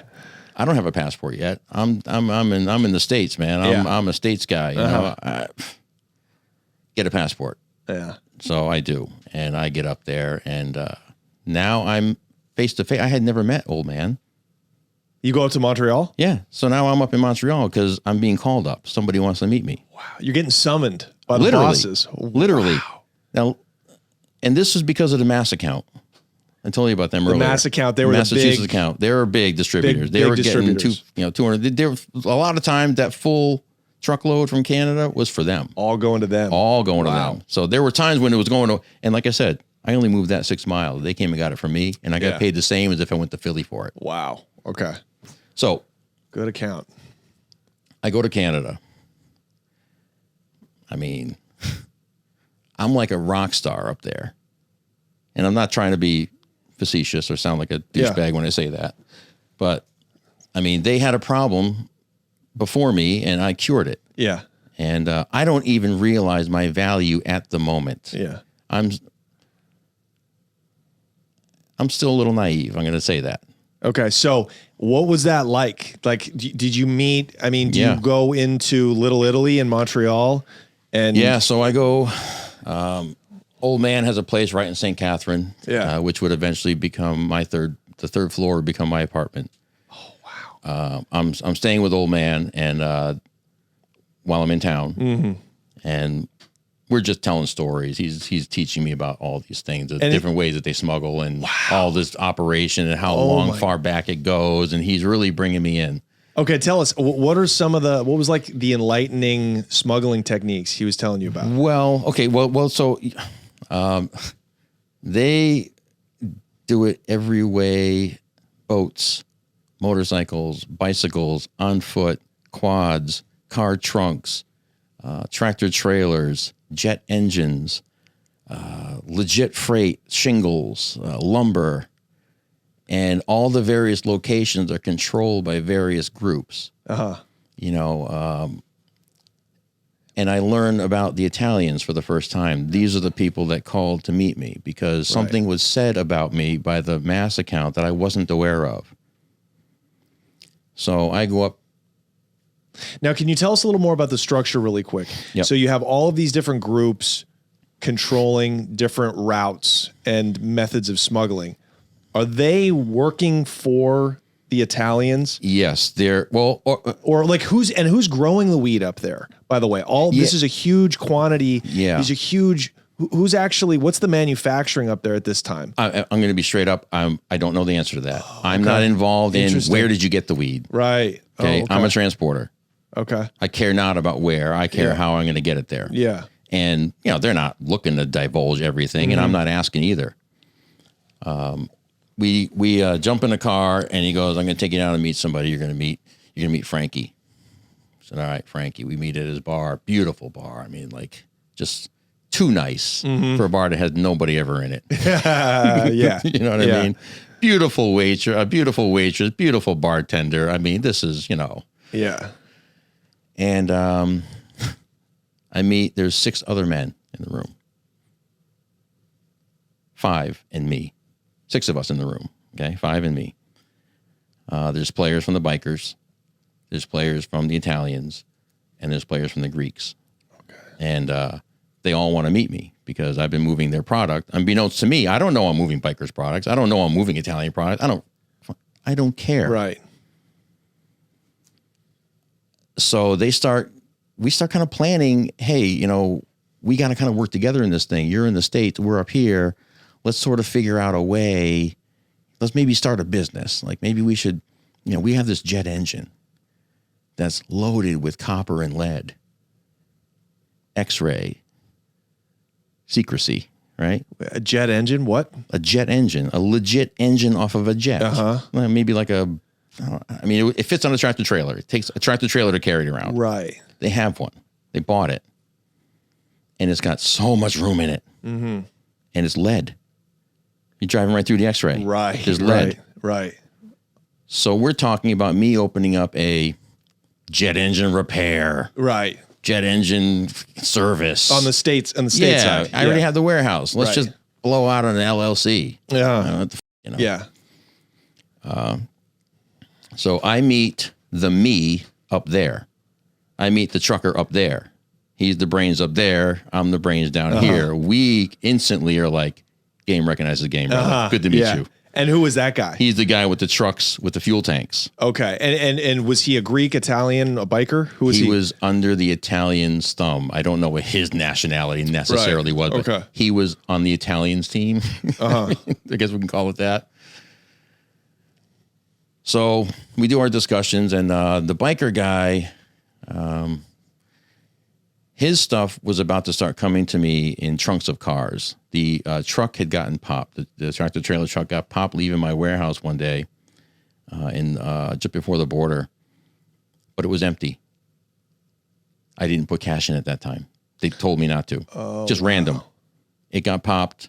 Shaky driver got caught with the receipts. Why are you stopping so many times for fuel when you have a fuel tank that large? You can make it from here to the Mississippi with that tank, brother. Why are you stopping 3 times from here in Montreal? Right. Popped. But nobody got hurt. There's no work. It was just an empty stash. They just found the trap. Yeah. So now that weed still got to get to me, but we can't use trucks anymore. So now it's getting trunked to me, bro. Trunks of cars, man. 1999 Buick LeSabres. Sketchy people driving it. Yeah. I'm meeting people at Applebee's. Yeah. Switching cars. They go in to eat. I go in to eat. They give me their keys. I take their car to my safe house, unload it. bring the car back. They go home. And now, doesn't that freak you out a little bit? Because like these are drug addicts. Like who would be taking that kind of risk? And they're not getting paid a lot of money. You know, like that seems amateur. Honestly, there were some regular people. There was a husband, wife, and a child that would come down, and I loved them because they were just like me. But yeah, we got some. We had an 80-year-old man. Wow. That would come down to the casino all the time, and we were taking loads out of his spare tires. I mean, at this point, man, I'm getting 400, 500, 600 pounds a week. Oh wow! So it's a constant flow of drivers. It's a constant flow of weed coming in and money pickups. It's every day, all the time. I'm doing something. And how would you get the cash back into Canada? What was the most common way of doing that? Trunks of cars. Yeah. So we leaned on the bikers in the casinos because the thing had lost its way. So we were leaning on them, and the bikers were slightly sloppier. Wow. After the meeting that we had, I was said, now we're going to go meet the guy that actually wanted to meet you. That wasn't the meeting that I went to that I just told you about. That wasn't the meeting. Okay. There's another one. So we go to another town in Montreal, and we go to a restaurant. And I had always heard Four Brothers. What is that? Four Brothers. The Four Brothers. The Four Brothers are doing this. The Four Brothers are doing that. And when I found out it wasn't Four Brothers, it was Two Brothers and Two Brothers. 2 and 2. They just called them the Four Brothers. But I don't know who they are yet. Apparently, the Massachusetts account had sent word to Canada that you better not ever send anybody other than Andy/Rich. Yeah. We love him. He's what we want. He's American. He's smooth. He's on time. He's legit. Everything works out always. The money's right. When I package money, I package it a specific way. My rubber bands are done in a way. And their banker was the same way. I never met their banker, but we would have been buddies. He was OCD like I was. So I sit down at the table, and I'm sitting in front of this guy. I know him by nicknames. And I know he's above me. He's above my guys. But I don't know he's the guy. I don't know. I don't know I'm at the table having conversations with the guy. Who's the guy? The boss. The boss. The boss of bosses. At that time. Of the Calabrian at that time. Family. Yes, he is the guy. His father had just been killed. Literally around this time. I could maybe even have been one of the times I was up there. Wow. It was that was that time, and I was there a lot then. And the basic gist of the meeting was, you're doing great, but I have a problem. And I go, what's the problem? And he goes, well, they tell me that you're talking about California. And I go, okay. And their driver might say, hey, you ever gone to California before? Sure, I have. Yeah, I get weed out there sometimes. Oh, okay, yeah, so do we. Apparently, every time I said anything, this guy was running right back to his boss and telling him everything. And that boss was telling him, and my guy was basically telling me, stop talking to these guys. Even though you're not saying anything, their boss thinks you're trying to horn in on their California stuff. And my boss is thinking I'm trying to get pieces off of his customer without him getting a piece, right? He thinks maybe I could be making a side deal with mass guys. I was going to say, because you were in the position of course, to where you could take all their clients. That was happening. Oh, so you were taking some of their distributors? I don't know. I mean, look, I might have done it. I was helping some people move stuff. Right. Yeah. Because think about it. It's like you got a line on better weed than the Canadian weed. You got Cali Fire now. Yeah. Why wouldn't you just start? And Canada weed's pretty good. Too. Right. But it was Canadian weed was on its way to being completely pushed out. Because by 2008, 2009, that's when I started sending California and Oregon product out to the East. Oh, and, you came East, correct. And by 2013, 2014, I mean, the prices were coming down on the East Coast so fast because everybody was doing it. Because that was the only way to make money. And now I don't think there's any market for Canadian bud on the East Coast anymore. So these guys are, this guy was, the boss in Canada, saw the end coming. I don't know it. And I just know he's my boss. Yeah. But I certainly don't think for 1 second at this time that he's the guy who he is. Again, I don't know his real name at the time. I know nicknames. Yeah. I get handed my first BlackBerry and my first Jammer at this meeting. Wow. What's a jammer? A jammer is a device that we could put in this room right now and turn it on, and it gives us a bubble of protection where you can't be hacked. Your phone can't be. It's a literal protection. It's like a little mini EMP. Is kind of the best way to. Wow. So that's like these Canadians. These guys are for real. The BlackBerry is real. encrypted. This is encrypted. There's passwords in, passwords out. Yeah. To receive one, you have to put a password in. To send one, you must put a password in. And because of this technology, which gets wiped about every 3 to 4 minutes from several different servers all across the world, is how this works. This is the banking system from Europe. This isn't new. Right. This started from banking, and they just took it. All of our phones came from Europe. You can't get them here. Yeah. And they would put in everyone's nicknames and hand the BlackBerries out. My nickname at this point was given to me by the boss, and I'm the Lion. The Lion. And do you know what that reference is? Are you familiar with who the Lion is? No. The Lion was the first cocaine smuggler for Pablo Escobar to bring cocaine into Miami. Yes. Yeah. Yes. I didn't know who the Lion was when I was given the name. Did not know until I watched Narcos on television. Wow. Honest to God truth, man. Wow. So you're a member of the family almost. You're not a made guy, but you're an associate of the most powerful I'm plotting and planning in Canada. Yeah. You've got a direct line to them with this encrypted phone. And here's the crazy stuff. The big boss is now communicating with me, skipping Marco and Marcus and Frankie. And the old guy. Yeah, old guy and Frankie with the bar. Okay. No, I'm still communicating with them. Yeah, yeah. But apparently this guy is a hands-on type of guy. So we're now communicating. I got 3 people communicating with me. Okay, so move us forward. What pact do you guys come to while you're up there?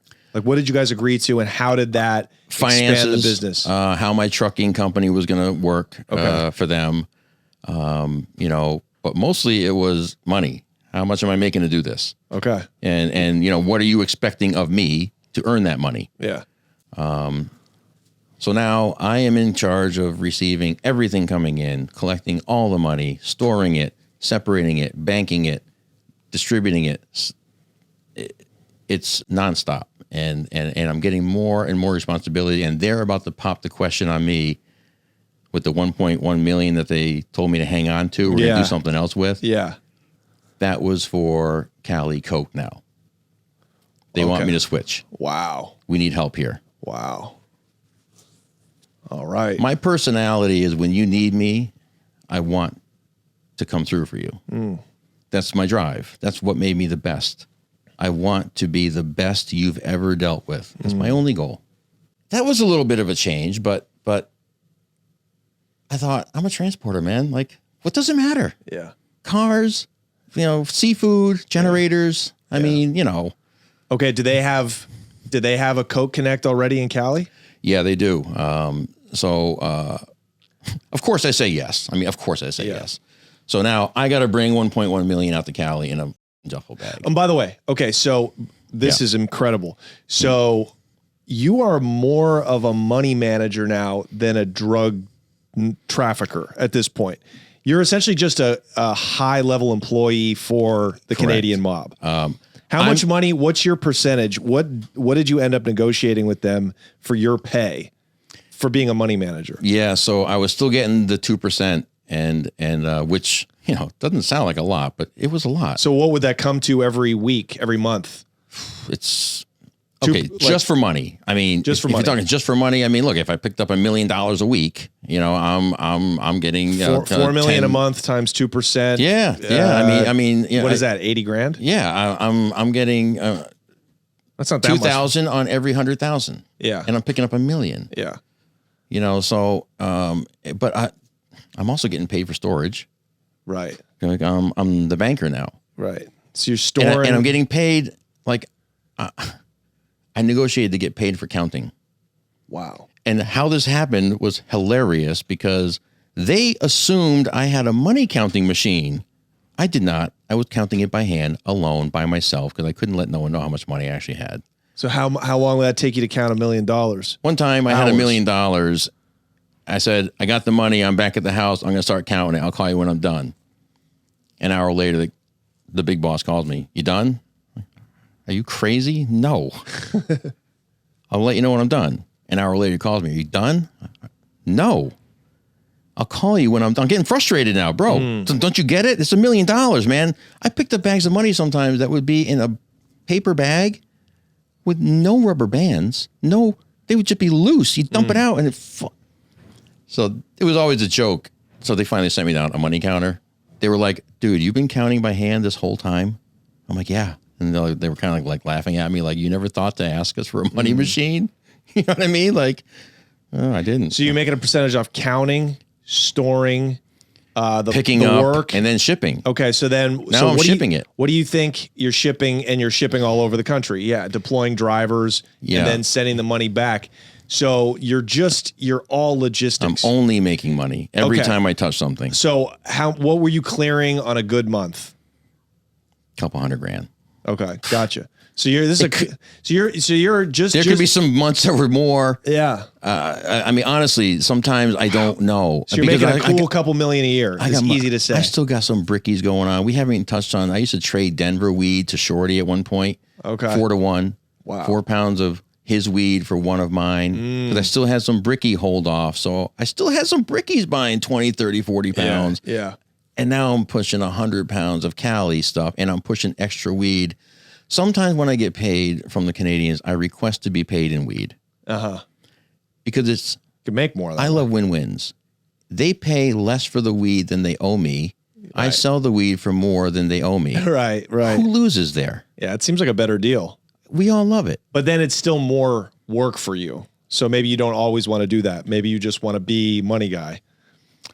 Yeah, but I had to be everything. Yeah. I mean, I was the guy handling everything, and I wanted that control. So you're working all the time. All the time. Okay, so tell us about... still going to Denver, still going back to Houston occasionally, still going back to Cali, moving thousands of pounds a month, a week. I mean... And you have so many people working for you now. How are you keeping yourself safe? Do you have burner phones, or do you have also encrypted lines that you give them? What's your I don't give out rings? BlackBerries to everybody. But yeah, I have got bins of cell phones at this point. Bins. I don't know how many cell phones I had. I don't know. 200 in like a 2-year period. That wouldn't seem crazy. Yeah, no. I've looked, I've saved lots of those phones, and I've looked back at some of the contacts. I can't even remember who they were. Yeah. There's so many. Like, who's Mick Grinder? Who the hell was that? Yeah. That still bothers me to this day. Who was Mick Grinder? So tell us about the Coke. Yeah. Tell us about the Coke. Okay, so first trip out, $1.1 million. Again, tractor trailer. We're done with the car hauling now. Driver got himself fired from that job because he disappeared again. Now I have to infiltrate a second truck company, which is a refrigerated freight, reefer freight, they call it, frozen seafood. Okay. So explain what that truck is. Explain. So this what is a trailer. This is not it's not a car hauler where you can see the car. Yeah. This is a trailer with a freezer unit on it. Keeps everything 0 degrees or whatever the hell. Gotcha. And so you went with your resume, still spotless, and said, "Hey, I'd love to do dispatching for you." I actually called the owner of the company. They're from Vermont, and I told him to come down to the casino in Connecticut to meet me. I said, "You need to come here and meet me. I'm going to work for you." Wow. Okay. Yeah, so I blew his brains at an awesome upstairs VIP room, him and his wife, and boom, I'm hired. Okay. Now I'm in control of his reefer truck. Gotcha. And I'm making him legit money, just like I did Stallion, by the way. Right. I make those people money. You're still working legit. You've got a legit income. They're loving it. Yeah. And I'm loving it. And what is your legit income every year? Like on paper, how much are you making dispatching? At 2006, I quit corporate and don't work anymore. Yeah, but now you're hauling for... for this guy? Yeah. Oh, yeah, it's $1,000 a week. How much? $1,000 a week. Right. Salary. So now you have something on paper you can at least declare. Yeah. From the company that I got my way into, I'm absolutely getting paid by them. But $1,000 a week, and I'm doing it from home. Right. I'm not going to Vermont to sit in an office. I'm not going to Houston. Okay. So money goes out. 1.1 million. That's for 50 kilos. We're paying $22,000 a kilo, which is a good price. That's uncut. Great hasn't price. Been touched. In 2009, straight out of the spare tires, bro. Right to me. Wow. And where are you meeting the Connect? The first time I ever met was in Palmdale. Wow. Mexican? Yeah. Yes. No. Nope. First ones were white guys. First ones were Italians. In So, Palmdale, yes, California? No. So the first I don't time believe I you. do this, no. So the first time I do this run, I think they might have sent their own Italians out here Right. to collect the coke and then give to me. Right. Because the first time I did the 50, I picked up 50 all at once. Mm-hmm. And I thought, this is easy. Wow. This is easy. We met at a Palmdale hotel, and they came 50 at one shot. They were white guys. They were Italians. I thought, this is great. Were they Canadians? Did you recognize the Canadian accent? No, I didn't even consider. But they probably I was were. assuming they were from out here, but later on, hindsight, looking back, you figure things out, Okay, so you brought them the money. Yep. So had they already purchased the coke? Yeah, no, so I brought them the money first. So we meet in Palmdale. Gotcha. They take the money from me, Gotcha. and they go do the thing. A few days later, they come back. And then we load the truck, get another load, going across the country, coming back home. 50 kilos of coke. Now are you No like, weed. 50 now are kilos you of coke. now you have 50 joints. You got 50 bricks I'm not in the of truck. coke. I'm flying at this point only. Right. The money went out without this. There was times I had And you to- got your trusted driver. Yeah. Like, 'cause that's a huge deal. Like, Yeah. what if that gets lost? You're going to be in big trouble. It's someone else's money. Yeah. Yeah, but is that going to be your ass though? Well, I Was mean, that ever discussed? Yes. Yes. What did the boss say if you made a mistake like Well, that? it was pretty understood that you're responsible for the freight that you have. Yeah. It's just like in the real world. I have cargo insurance. Mm-hmm. That's so when I pick up your generator and it falls off my trailer, I own that generator. I have to pay for it, right? It's cargo insurance. So think of it in that way. If I'm carrying their 1.1 million across the country and something happens, Or you're 50 kilos. or coming home with Yeah. it, which of course is worth 10 times. But I Yeah. mean, the amount of money a kilo goes for in Canada at that point, $50,000 easily wholesale. and they've already cut that kilo into 4 new ones. Totally. So it's really about 200,000. Yeah. Oh, insane. Yeah, that's no joke. That's what it was. Okay, so who do you put in the driver's seat taking 50 bricks across the country? My driver, same guy's been hauling with the car hauler and the frozen food. Now, did you have any kind of oversight? Did you have a tracking device on there? Because 50 kilos of coke, people could just lose their mind and run off with it. Yeah. What kind of? So I have GPS, Okay. and right after this trip, I buy my own tractor trailers, and I'm done with the infiltrating truck companies. Uh-huh. I just bought my own. Right. Because I could just buy a truck over the weekend. I could just drop 30 grand on a truck, Right. 40 grand Right. every day if I wanted to. Did you open your own LLC? Absolutely. Okay, yeah. great. I still operate it today. Okay. I still operate it today. So Yeah. tell us about how that first load, you get it across Yeah. the country. Get it no across the country. problems. I'm being paid $2,000 a kilo because at this point on this first run, I'm only getting paid to bring it from Cali back to Connecticut, and I'm handing it off. I'm not crossing it over the border. Got it. I'm Okay, only so they getting already had their 2,000. people waiting for it in Connecticut. Yes, at my warehouse. Okay, gotcha. They were, meet me at the warehouse. They were doing it in like RV tow behinds. They were doing, they didn't take all 50. No, of one course guy not. got 10, one guy got Right. 12, yada yada. 3-4 guys. Spare tires. The old man, the casino guy. We were doing all the tire swapping in my warehouse. I had air compressor. I had, I got a truck company now. I got air compressors. I got tools. I'm working on. Okay, so all of the packaging. I'm doing all that. and all of it. you're preparing. I'm getting paid for that. You're preparing all of the smuggling. All of it. Wow. So you are so important. You are not just important. You are indispensable. When I go to almost. Canada, look, hey man, you know what? I'm talking about this and I'm gloating, but at that time I was the golden goose. I Yeah. mean, these guys were tripping over themselves to meet me. And as a result of that, I'm getting jobs from other families Yeah. that aren't related, and other families want to meet me. And I have meetings with them in California. I have stories of other family members from different groups, But all Canadian still? all Canadians wanting a piece of me to see if they can get in. Right. You Right. know, and I blew a couple of their doors. I blew them off. There were a couple of jokers. So you made 100,000, easiest So 100,000 you ever $100,000. made. Yeah, man. I made $100,000 Holy- bucks in 6 hours on an airplane, man. Holy. Okay, know. so how does that ramp up? Tell us about the cocaine. Yeah. So those 50s make it up. Those 50 make it up to Yeah. Canada. Everybody's happy, Yeah, man. yeah, You know, it's like, yeah. it made it, man. High fiving. Yep.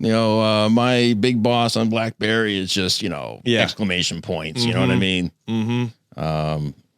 We had an awesome scam going for money. What these guys were doing was if you were a kilo customer, I would say to you, I'm in Canada. You and I are in Canada. You're my customer for Coke in Canada. Yeah. give me your 100,000. I'll get you your 4 kilos, 5 kilos, whatever we're charge them. But I need to charge you a point because I got to move your money over the border to get it to California. I got to charge you a point. Yeah. But in truth, that money never left Canada because I had money in the States already from the weed game that I'm collecting. So you just use that to buy their coke. Now, this was there. I wasn't in on this racket, but I knew about it. Yeah. But I would I would do the same thing going north. I would now taking people's money and telling them I was bringing it to Canada.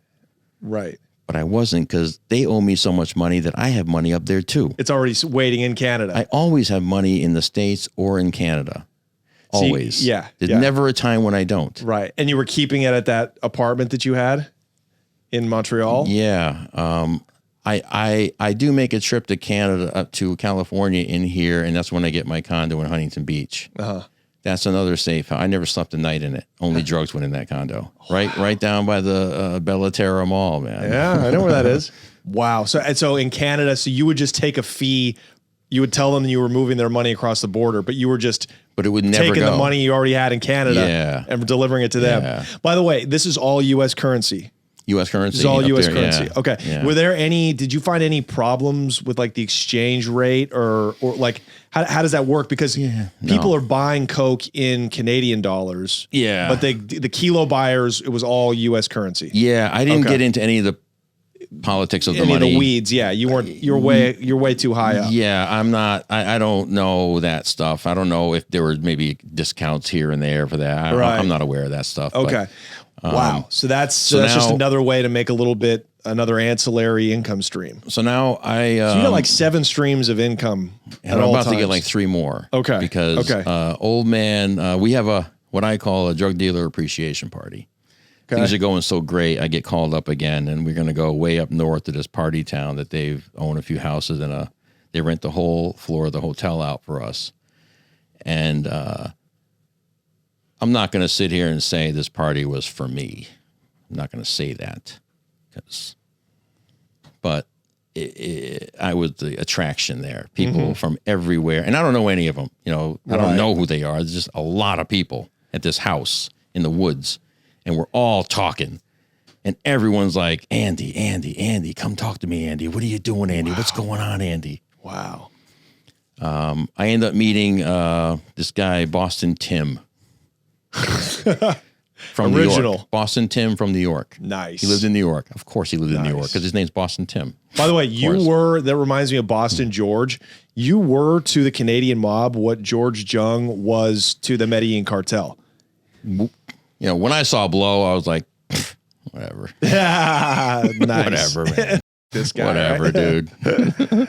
I did that in a week. Yeah. But no, great movie. George Jung is a legend. So I'm talking to this new guy now, and he works for another family. Don't ever know who they are. Boston Tim is super professional. He's next level to old man. So careful, but he loves me. He starts trusting me to take money for his people out, which I had to both my people. I had to tell my people I would never move anyone else's with theirs, and I had to tell these people I would never move theirs with yours. Right. But I'm a logistics guy. I'm not making 2 trips when I'm already making 1. Right. So you would start piggybacking multiple people's money across the border in one haul. Yeah. I was only doing money for that family. They had it handled out here. Yeah. They had it handled. Yeah. But so the next round, the party happens, all the mingling and all that, and people just are, they love me now. I now have that 3rd floor apartment, and I meet a Canadian woman. I now take over her apartment, so I own that, or I'm renting that now. How much money of your own would you keep in Canada at a time? $50,000. What? That's it? That's it. That's money for me. My money. Yeah, but I'm saying like my money, like a re-up money and money that you would move for other people, like if you were trying to make a point. Okay, here was the beautiful part about being the banker for the Canadians. I already had the money they owed me. Sometimes I would allow the money they owed me to stay up there. Right. For me. Yeah. Play money. Yeah.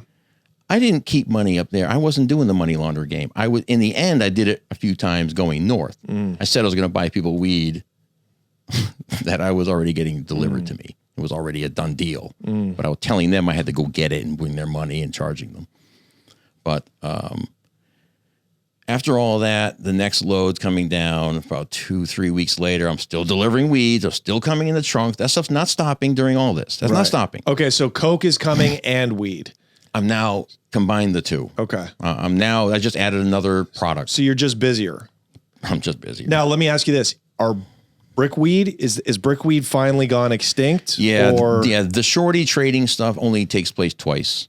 Okay. And then I just can't. I just can't. And what year is this? I don't have time for shorty. What year is this? We're at 2009-10. We're approaching the end. Okay. Yeah. So the end is coming. Brickweed is about dead at this point, especially in these markets. But I find my own smuggling spot in upstate New York that becomes mine.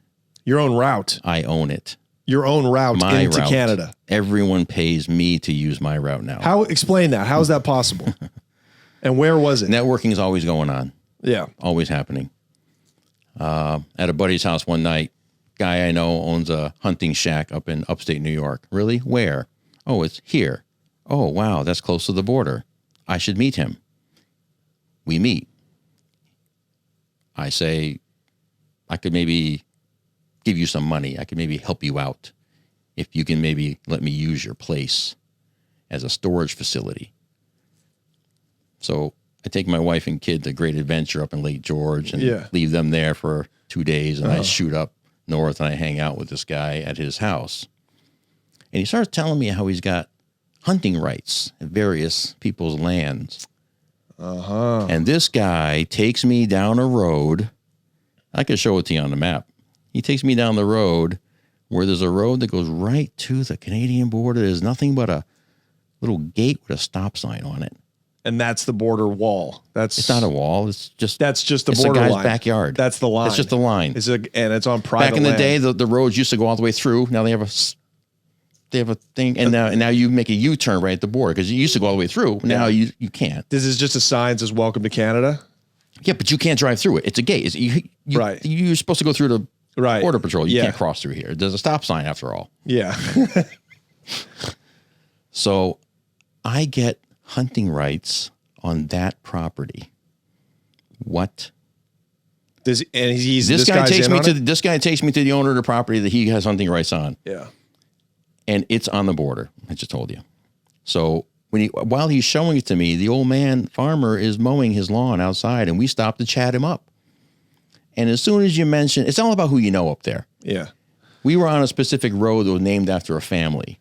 We got a place over on blah, blah, blah lane. Oh, you know the blah, blah, blahs? Oh, yeah. Man, we go, yeah, of course I know them. And now you're in. Hey, can I hunt here?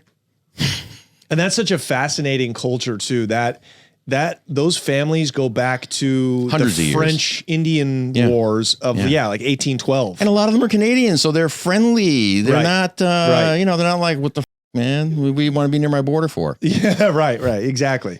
So that very day, when I get the hunting rights, we drive about a quarter mile down the street to go turn around, to go back now. I've now done what I've done. This is my new spot. I'm going to figure out a way. But they don't know what you're planning on doing. No. Okay. I get out of the truck to go take a piss, and I'm literally pissing in Canada. So that's how close it is. I took a piss in Canada while standing in the United States. So I said, this has to happen. Something has to happen here. We actually nicknamed it the handshake because you could shake hands in 2 different countries. Yeah. That takes about a month to get up and running. I got to get the old man on the other side. He starts going into that town on the Canadian side and starts talking up people. He goes to tag sales and antique shops, right? And he's talking people up to try and get a feel for what's going on and where. And he gets a pretty good vibe that this area is not hot. No one, he thinks we can do this. Yeah. He thinks this is doable. I mean, a dirt bike, no problem. I mean, you only got to cover about a mile. That's about it. What do you mean a dirt bike? Well, like we can get things on over the border with a dirt bike. Like inside of a dirt bike? Yeah. No, like a guy driving it with like a backpack with 10, 20, 30 pounds. I mean, I'm not talking about taking over the world and replacing the bikers trunk deal, replacing the boats or the jet engines and all that. I'm not talking about replacing that. I'm just giving another avenue to smuggle things. All right. I also used to smuggle myself in and out of Canada through there because, as you know, the more times you cross through a border, the more you're in the system. Yeah, and I was in the system. Towards the end, when I got pulled into the border, I went into the special room every time. Right, because now you're hot. Every time. And have you ever been in a special room? No. No door handles, no windows, a guy behind a thick glass with paperwork on you. Yeah. Asking me questions about what happened in high school. Right. They got your file. They know you, buddy. I legit didn't remember. Yeah. I don't know, bro. 25 years ago. Wow. 30 years ago. Okay, so tell us about the route. What'd you use it for? I would smuggle money in and out, mostly personal money. But then it got to a point where they felt comfortable using it. Old man has scoped it out, and we had some. We had about a mile distance, east to west mile. Okay, right, to cross the border in. Yeah, and we never one time had a problem. Never one time had an issue. Never one time. So tell us about one time. Who were the people you would pay to get on the dirt bike? So that was done by Old Man. But I had met these guys. They lived in Old Man's apartment too. Old Man's apartment was like a hostel for the smugglers. Like when I came into town at first, I told you I stayed there. Yeah. I took the room of a guy that used to hump stuff on backpacks by foot, Jean Guy. Yeah. Wow. He was French Canadian dudes. Yeah. Oh yeah, man. They smuggled in every way. And once I found that spot, we were using that, for smaller stuff. Were you getting coke across? No, never did coke there. Okay. I did money and people. So now I'm into people now. Wow. So you're people smuggling. How would you get humans across? Would you just walk them across? Walk them across. Wow. And weren't you worried? What about like you and I walking down the street? Yeah. Yeah. What about it was that easy? What about? I mean, it's exactly the same on the southern border, pretty much in the most remote areas. I mean, it's the there's same a good thing. spot, and then there's not good spots. I mean, now were you not worried about radar or So they had told me that there's like heat stuff, heat signature seekers, stuff. Yeah. I mean, I never experienced any issues. Who were you moving across? Was it Mexicans? Was it like South Americans? No. These are people that want to get smuggled. Mexicans want to get smuggled. Well, okay, but I mean, in the sense, no, these were like connected people that wanted to get into the States without anyone knowing. I got you. Criminals that didn't want to pass through checkpoints. Got you. There was a murder in Long Island of a high-ranking mob boss. That supposedly he came through my spot. Got across to Canada. I didn't meet him or shake his hand or nothing, but I allowed these things to happen on my space. To go through your route. I didn't always receive everybody coming across. You didn't need a receiver if you were smuggling yourself across. You already had that set up. How much you would get? What kind of fee would you get for bringing somebody across? $5,000. That's great money for just one guy. But I would give. I split that with Old Man. With Old Man, okay. Yeah. So tell us how does progress us through how this all leads up to the fall. Tell us more about the coke smuggling. How big did that get for the Canadians? I did about 10 trips. Never bought less than 50 kilos. What was the most you ever picked up? 55. They always range from 50 to 55. And did you finally meet with Mexicans? Oh, I mean, yeah. So only the first time did I have the white guy experience, which was awesome. Every other time like that was miserable and terrible. Why? Because it took me 2 weeks to get 50 kilos. So you had to bring the money there, give it to them, and wait for them to bring it piece by piece. Yeah, so the first time I go back out, sans the Italian guys, I'm going to meet Pablo.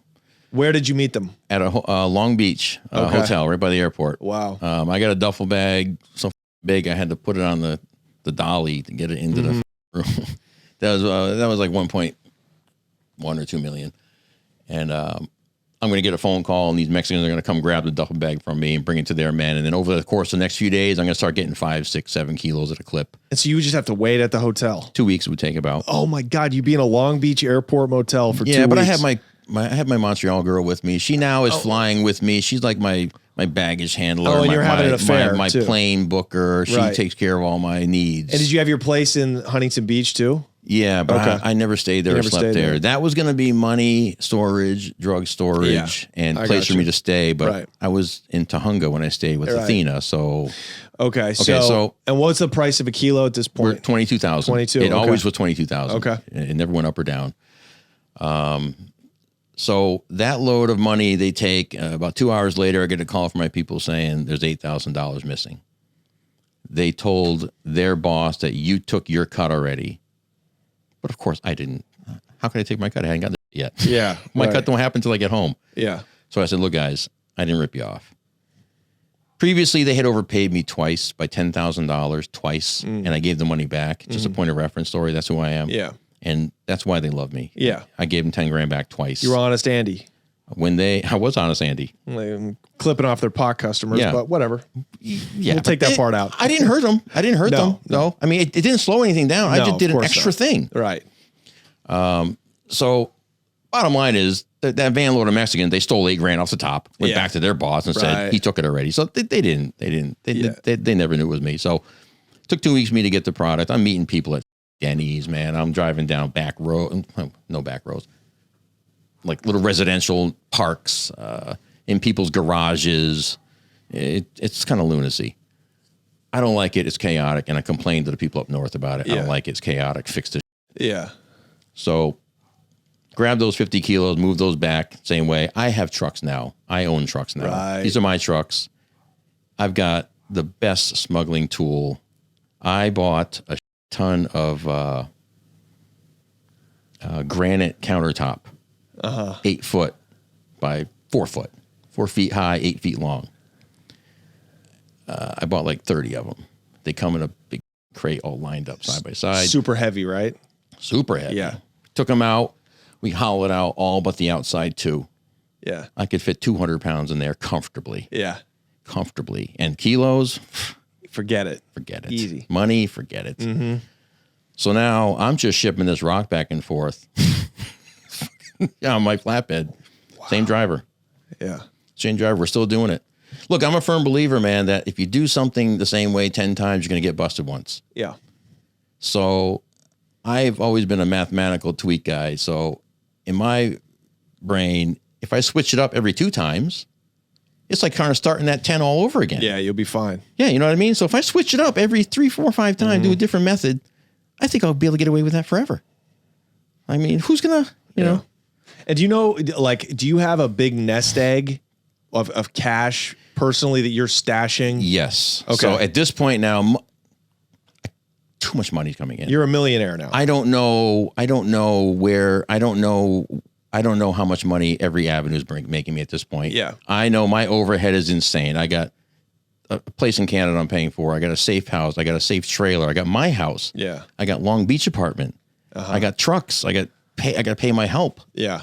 I mean, if I'm not blowing out 50 grand in overhead, I'm not blowing out $1. Yeah. So I'm Home Depot bucketing money. Yeah. I'm vacuum sealing it, double, triple. Home Depot. Where are burying you them. burying it? My parents' house. I hid stuff in a chicken coop in my mom's house. Yeah. I bury stuff out in the woods and all kinds of places. Yeah. And I always had about 100 grand for me. Just Get out of I town always money. I always slept with 100 grand. Let's put it that way. Yes, me too. You know, that's a get out of town cash. I we never call it. left my house without a minimum of 5G in my pocket. Even if I was just going out for an hour. Yeah. I might need something. Right. You never know. Right. Right. So then these- what happens? So these loads are coming in. Man, money is so crazy, so busy. I do 6, 7 more of these kilo Coke trips, runs, right. and we're no longer bringing out big duffel bags full of cash. I'm being told now I have to separate the money into $22,000 bricks, and I trade brick for brick. You give me a kilo, I give you 22,000. And that's to cut down on theft, right? Right. My Okay. people, because I complained. I said, you guys better get a better system because you got ripped off last time. And I don't want to be the guy who they blame for stealing from you. Like, Right. your system is putting me in danger. Yes. Right. With you. I can't have you thinking I'm stealing. So that deal works out well. But I'm still waiting 2 weeks every time to get 50. That doesn't change. You're Yeah. never getting 50 kilos in one shot. You're never going to get 10. I never got 10. 5 to 7. at a clip. And do you think that was just a way that the cartels secure themselves? Yep. Right. They'll never put a load. You know, I've heard other people talk about, you know, receiving thousands of loads and trailer. Man, I don't know anybody who puts 1,000 pounds in a. I mean, I guess it happens. I think if it's their own people, but it's got to be like mega cartel with hundreds. If you're the son of a boss from Mexico and you're in Cali, they could probably trust you. But you are just a white guy working for an organization that they can't get to. There's no way to really secure themselves, but by taking this over precaution. Well, you know, if I'm fed, they're only going to get the first guy that delivers the 7 kilos. Right. Exactly. Right. The other 43 are going to stay at home and hey, we lost 7. Yeah. Move on. Exactly. So these trips are going, this is happening probably monthly. Yeah. And weed is still coming in and it's still coming in and it's those accounts are getting bigger. My Cali stuff's getting bigger. I'm still dealing with Athena. Okay. So Athena's your main weed connect now. For Cali. She's the one that's getting they're my connects. I've just taken her in with me because I want her there with me. So how many pounds of weed are you moving at this time? Like how big are those hauls? Me personally, not weed I'm moving for other people. Yeah. Well, both actually. Well, me personally, probably 100 to 200 a month. Okay. And then other people's weed?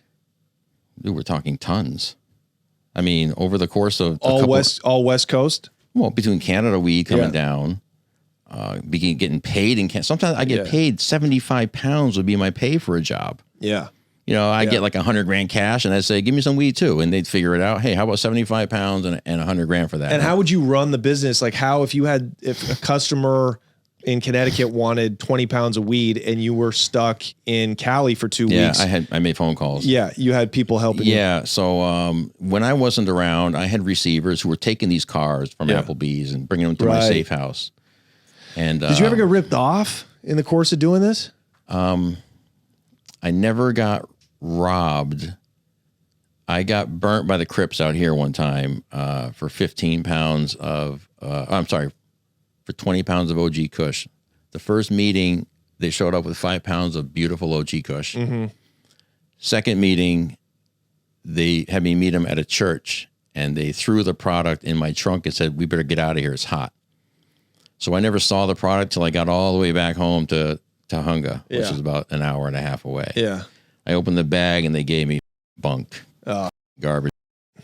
So I paid $2,500 for 15 pounds of, and I got 5 pounds of, but I still made money. I don't care. I still made money. I mean, lifetime, that's the price you pay for doing business. But that's it. I only got ripped off 15 pounds. Never got robbed at gunpoint. Never got robbed. Like I never. Well, the level you're dealing at is so high that there's just too much money. Everybody has to work together. There's no real incentive to rip a guy off. And can I just explain a little money story? Remember way back we talked about Nikki was getting weed from a woman whose husband was connected, which turned out to be old man. Yeah. She would get a percentage from Nikki for everything he would do with her ex-husband. You understand? Oh. Hey, Nikki, I'm going to give you my ex-husband. Yeah. But everything you do with him, he's going to pay me and you're going to pay me. Yeah. Just for the introduction. So look, Nikki disappeared and ran off to Greece because something happened with 2 kilos of heroin. He was supposed to hold it. Something happened. I'm not being coy. I don't know. Literally, I just heard something happened. So either he lost it, sold it, stole it. I don't know. He's gone.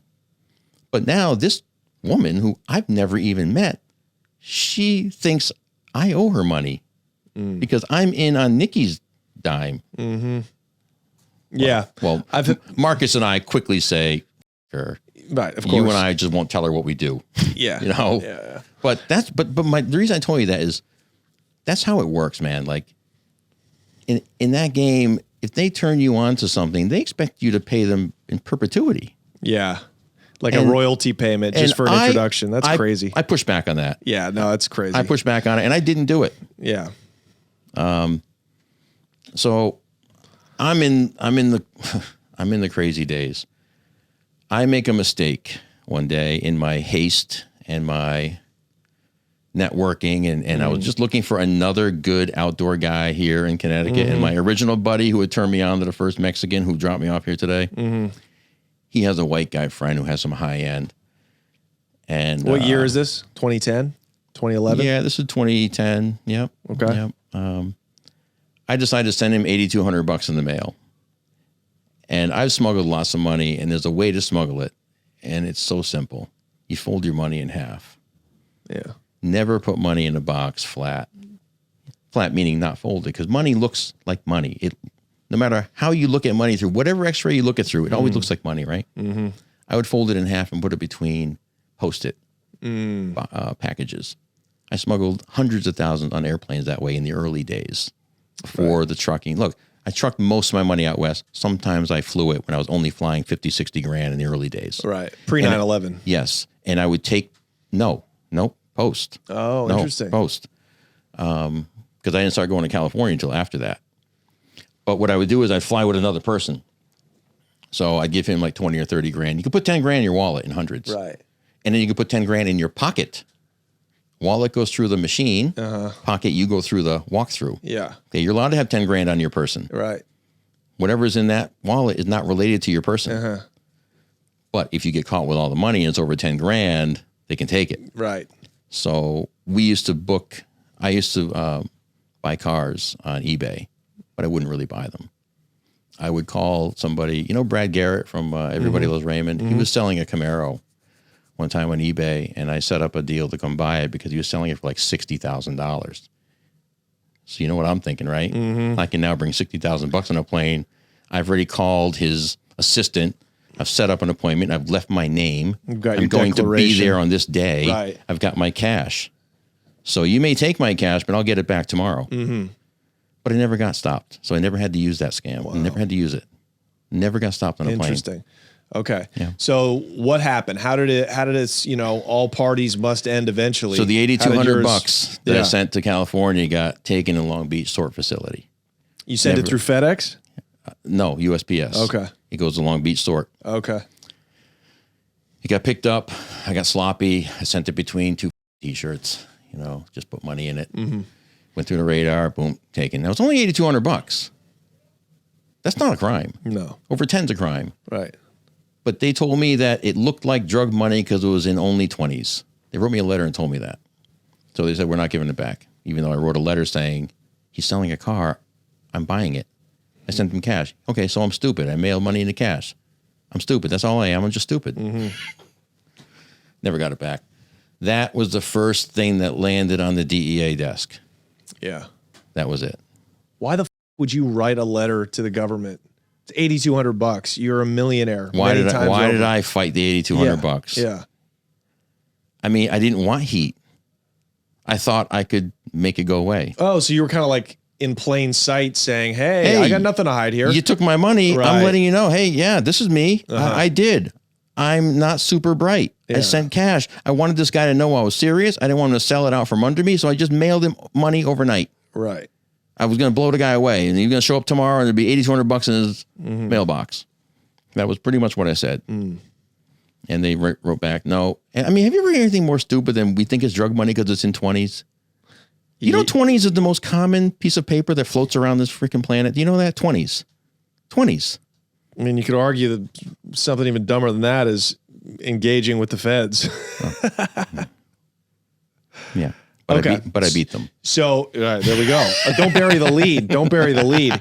So this is the first time that you get on the feds' radar. Yeah. So I'm doing a trip in California now. I'm on the feds' radar, but don't know it. My truck had a problem. I had to get into the shop. It ran into a problem in New York City, broke down. I had to have it towed back to Connecticut with a couple $100,000 in it. I'm going out for weed for me, do another Athena trip. Gotcha. And Denver, doing a little Denver, Athena, little California, Denver, coming home. And my truck goes down. We set up trucking with another trucking company who I knew a guy who worked for them and said, hey, can you get to San Francisco? And he says, I think I can try and finagle something. And I bank on this deal to get my car back home. We have to use a car, my personal car this time because my truck broke down. So I'm going to drive money out myself with my girlfriend and her little dog, which is a great cover, by the way. Yeah. White guy, hot chick, little doggy. No one. So we drive the money out. Everything's fine. pick up the weed. Everything's great. Car hauler falls through. Doesn't work out.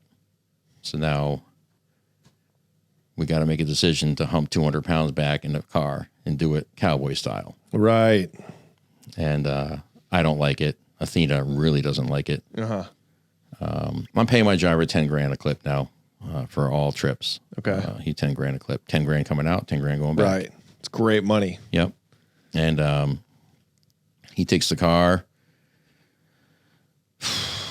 Gets all the way back to Vermilion, Ohio. So he's got 200 pounds in one car. 200 pounds in 2 hockey bags. We fit 100 pounds in each hockey bag, and he's got them in the back of a Chevy Equinox. Okay. With the slide over cover that kind of pulls over to kind of hide your little. Yeah. So, you can't see it. Yeah. Yeah. But it's there. Yeah. And the seats are down, by the way. Okay. Because top hockey bags are right. 6'4" almost. Right. So he breaks the rule driving at night.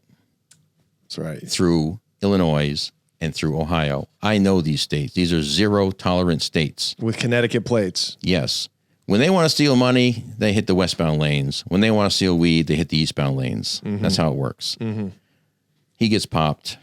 We had a little bit of cash left over mixed with the weed on this trip because the Denver people didn't come through with as much as they were supposed to. Mm. I have grows going on in Denver at this point now. I finance grows. Oh, okay. So you've started to put your money in legal weed. No.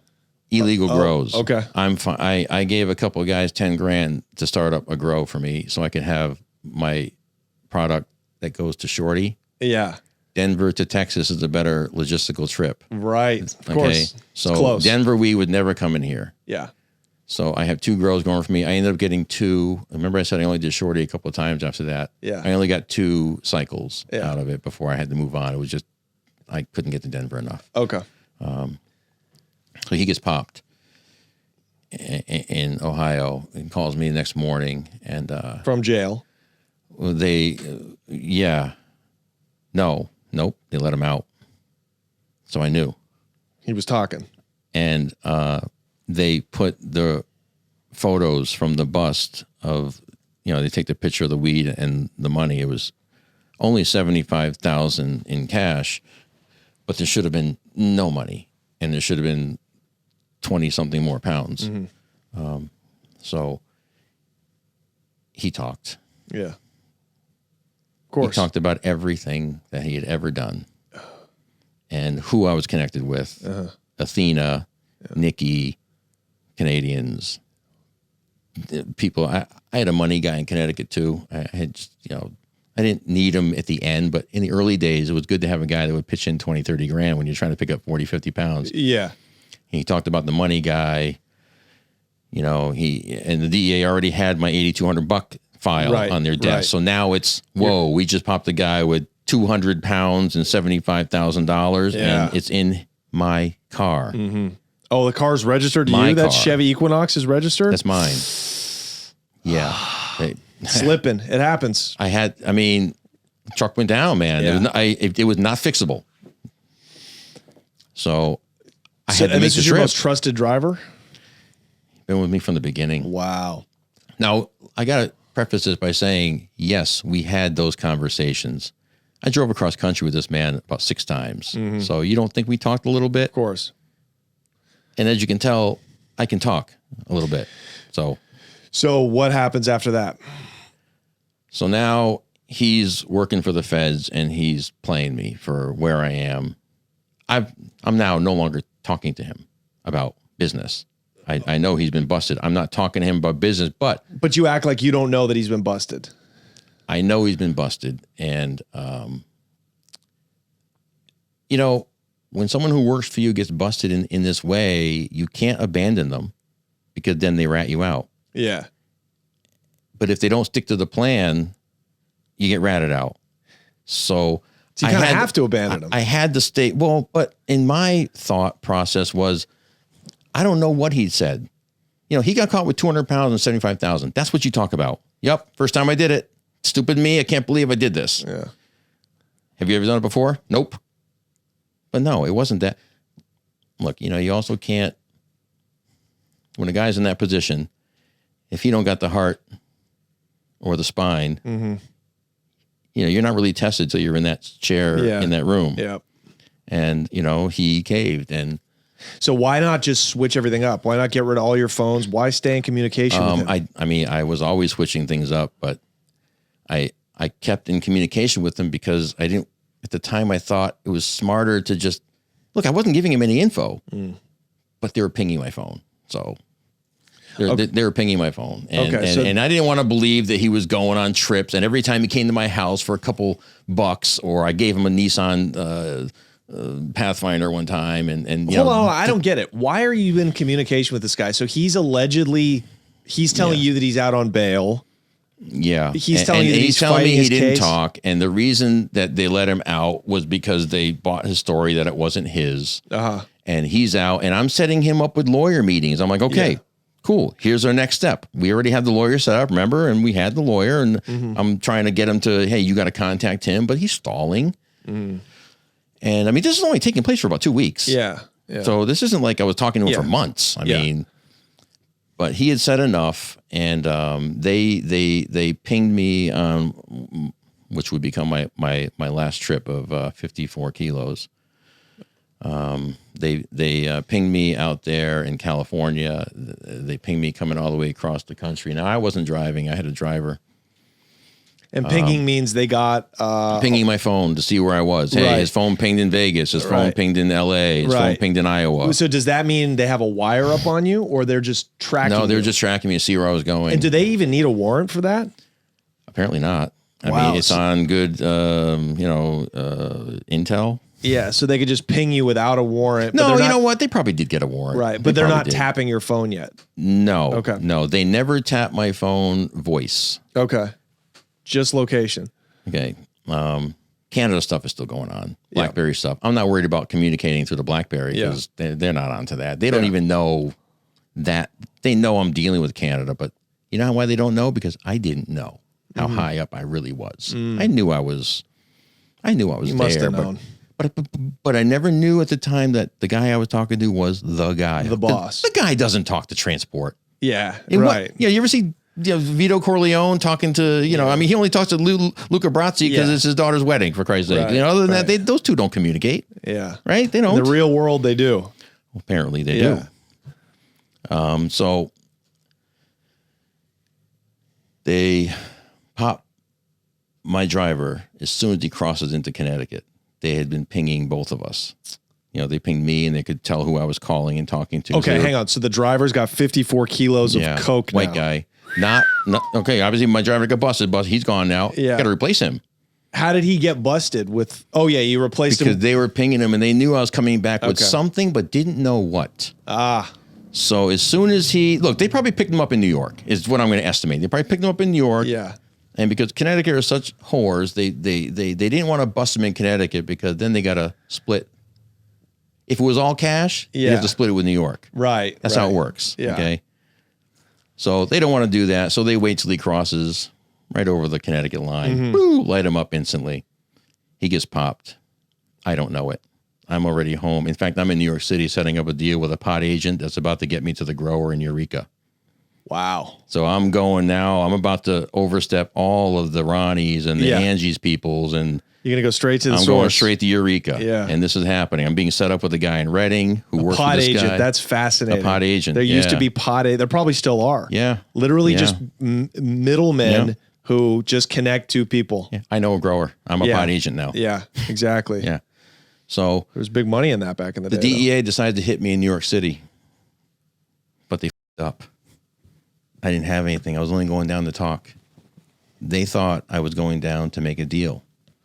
Now, they knew I didn't have the kilos because they already busted the guy that day. But they decided to hit me the same day. Okay? This is going to follow this because it gets crazy. So I go to meet the pot agent. I go to his apartment. I meet him in the basement parking area, and we walk the city. We go to lunch. The DEA are with me the whole time. I don't know it. Following you. Oh, yeah, they're with me. They're eating lunch with me. They're taking pisses next to me. Holy yeah. I don't know. And, of course, this guy doesn't know. This jackass, for whatever reason, is carrying a backpack. He's a young kid. He goes to NYU. He's carrying a backpack with $40,000 in it. I don't know this. It's not for me. It's not for me. I don't know anything about it. We're going down there to talk. Why he takes 40 grand with him on a walk through town with a stranger when you're coming right back home again? I'll never figure out why he did that. We get back from our lunch. We go into the basement to go get my car. Bum rushed. Cars everywhere. People, get down. I don't even think they're talking to me, so I'm ignoring them. I'm not getting down. I'm like, yeah, man, someone's. Yeah. Where, this is on the street or? This is in the parking garage. I'm about to go to the attendant to say, can I get my key? Yeah. Get down now. And I don't get down because they ain't talking to me. And you're clean. I had 2 joints. No, 1 joint. I smoked one on the way down. I had one for the way home. And are these undercovers? Is this New York? Yeah. Are these New York City cops or these DEA agents? This is DEA agents. Wow. Connecticut and New York Wow. combined together to come knock me out right there. But I don't have anything. But they get the 40 grand up this guy. This poor bastard thinks I ratted him out. Right. He even says it to me while we're both in cuffs on the floor. He's like, you ratted me. I go, I didn't rat you. This isn't for me. Because this isn't for me. Right. This isn't for me. You have a problem. You got me hemmed up. Yeah. Maybe you ratted me out. That's what yeah. So they have to let me go. I jump in my car. I smoke that joint on the way home, and I go back to my safe house. I put my head on my pillow, and I go to sleep. Whew. Avoided a quick one there, man. That was close. Next morning, I got my mother and my brother-in-law at my house because I'm taking their spare tires because I'm going to load them with blow, but they don't know. I'm just taking their spare tires. I'm going to use them. And But the kilos have already been confiscated. I don't know he got busted. Okay. Gotcha. I don't know he got busted. All right. He delivers the coke to me. 54 bricks. Delivers Holy. them that night. So after they failed, they already busted him. They failed my bust. Right. That night, he delivers the coke to me, and I pay him. You see that? I pay him $17,000 on the spot for that run. That's what he got paid for that run, for that one. Yeah, it was 20, but he owed me $3 grand. And you're at your warehouse right now? I'm at my safe house.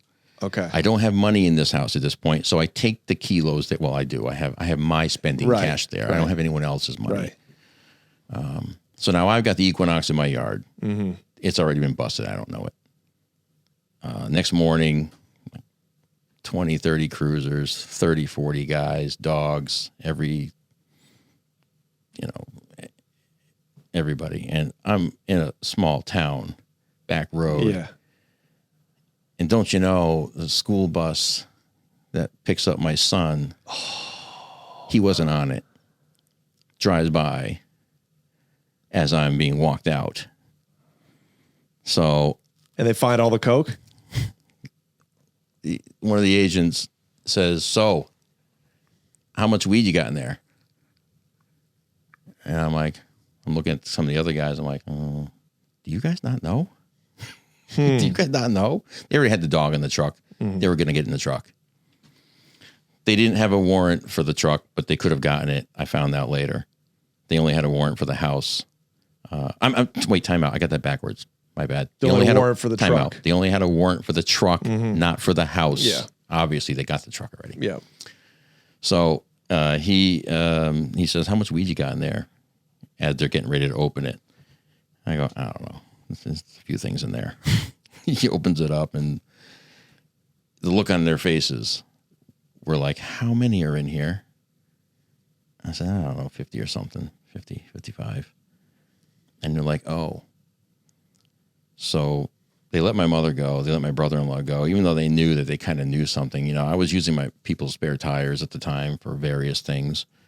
And so I get taken in. Hang on. What's the bust? What's 50, the whole 50, okay, 54. Okay, So 54 kilos, 119,000 in cash. There was some blow paraphernalia on a tray from my biker buddy, friend of mine. I don't do blow, but there was that, and there was 75 pounds of weed in the truck or in the house. In the house. Okay. Yeah. I didn't have money in the house. Did you let them into the house knowing they were going to get a warrant? Yeah. When they came to the door, I looked over at my mother, my brother-in-law, and I said, "It's over." Yeah.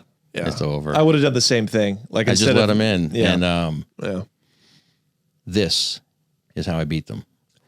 And we will switch over to the Patreon, folks. Yeah. Rich, that was incredible. It took us a minute to get to the juicy We stuff. know there's a lot. I left so much out, but maybe we'll talk again. That was incredible.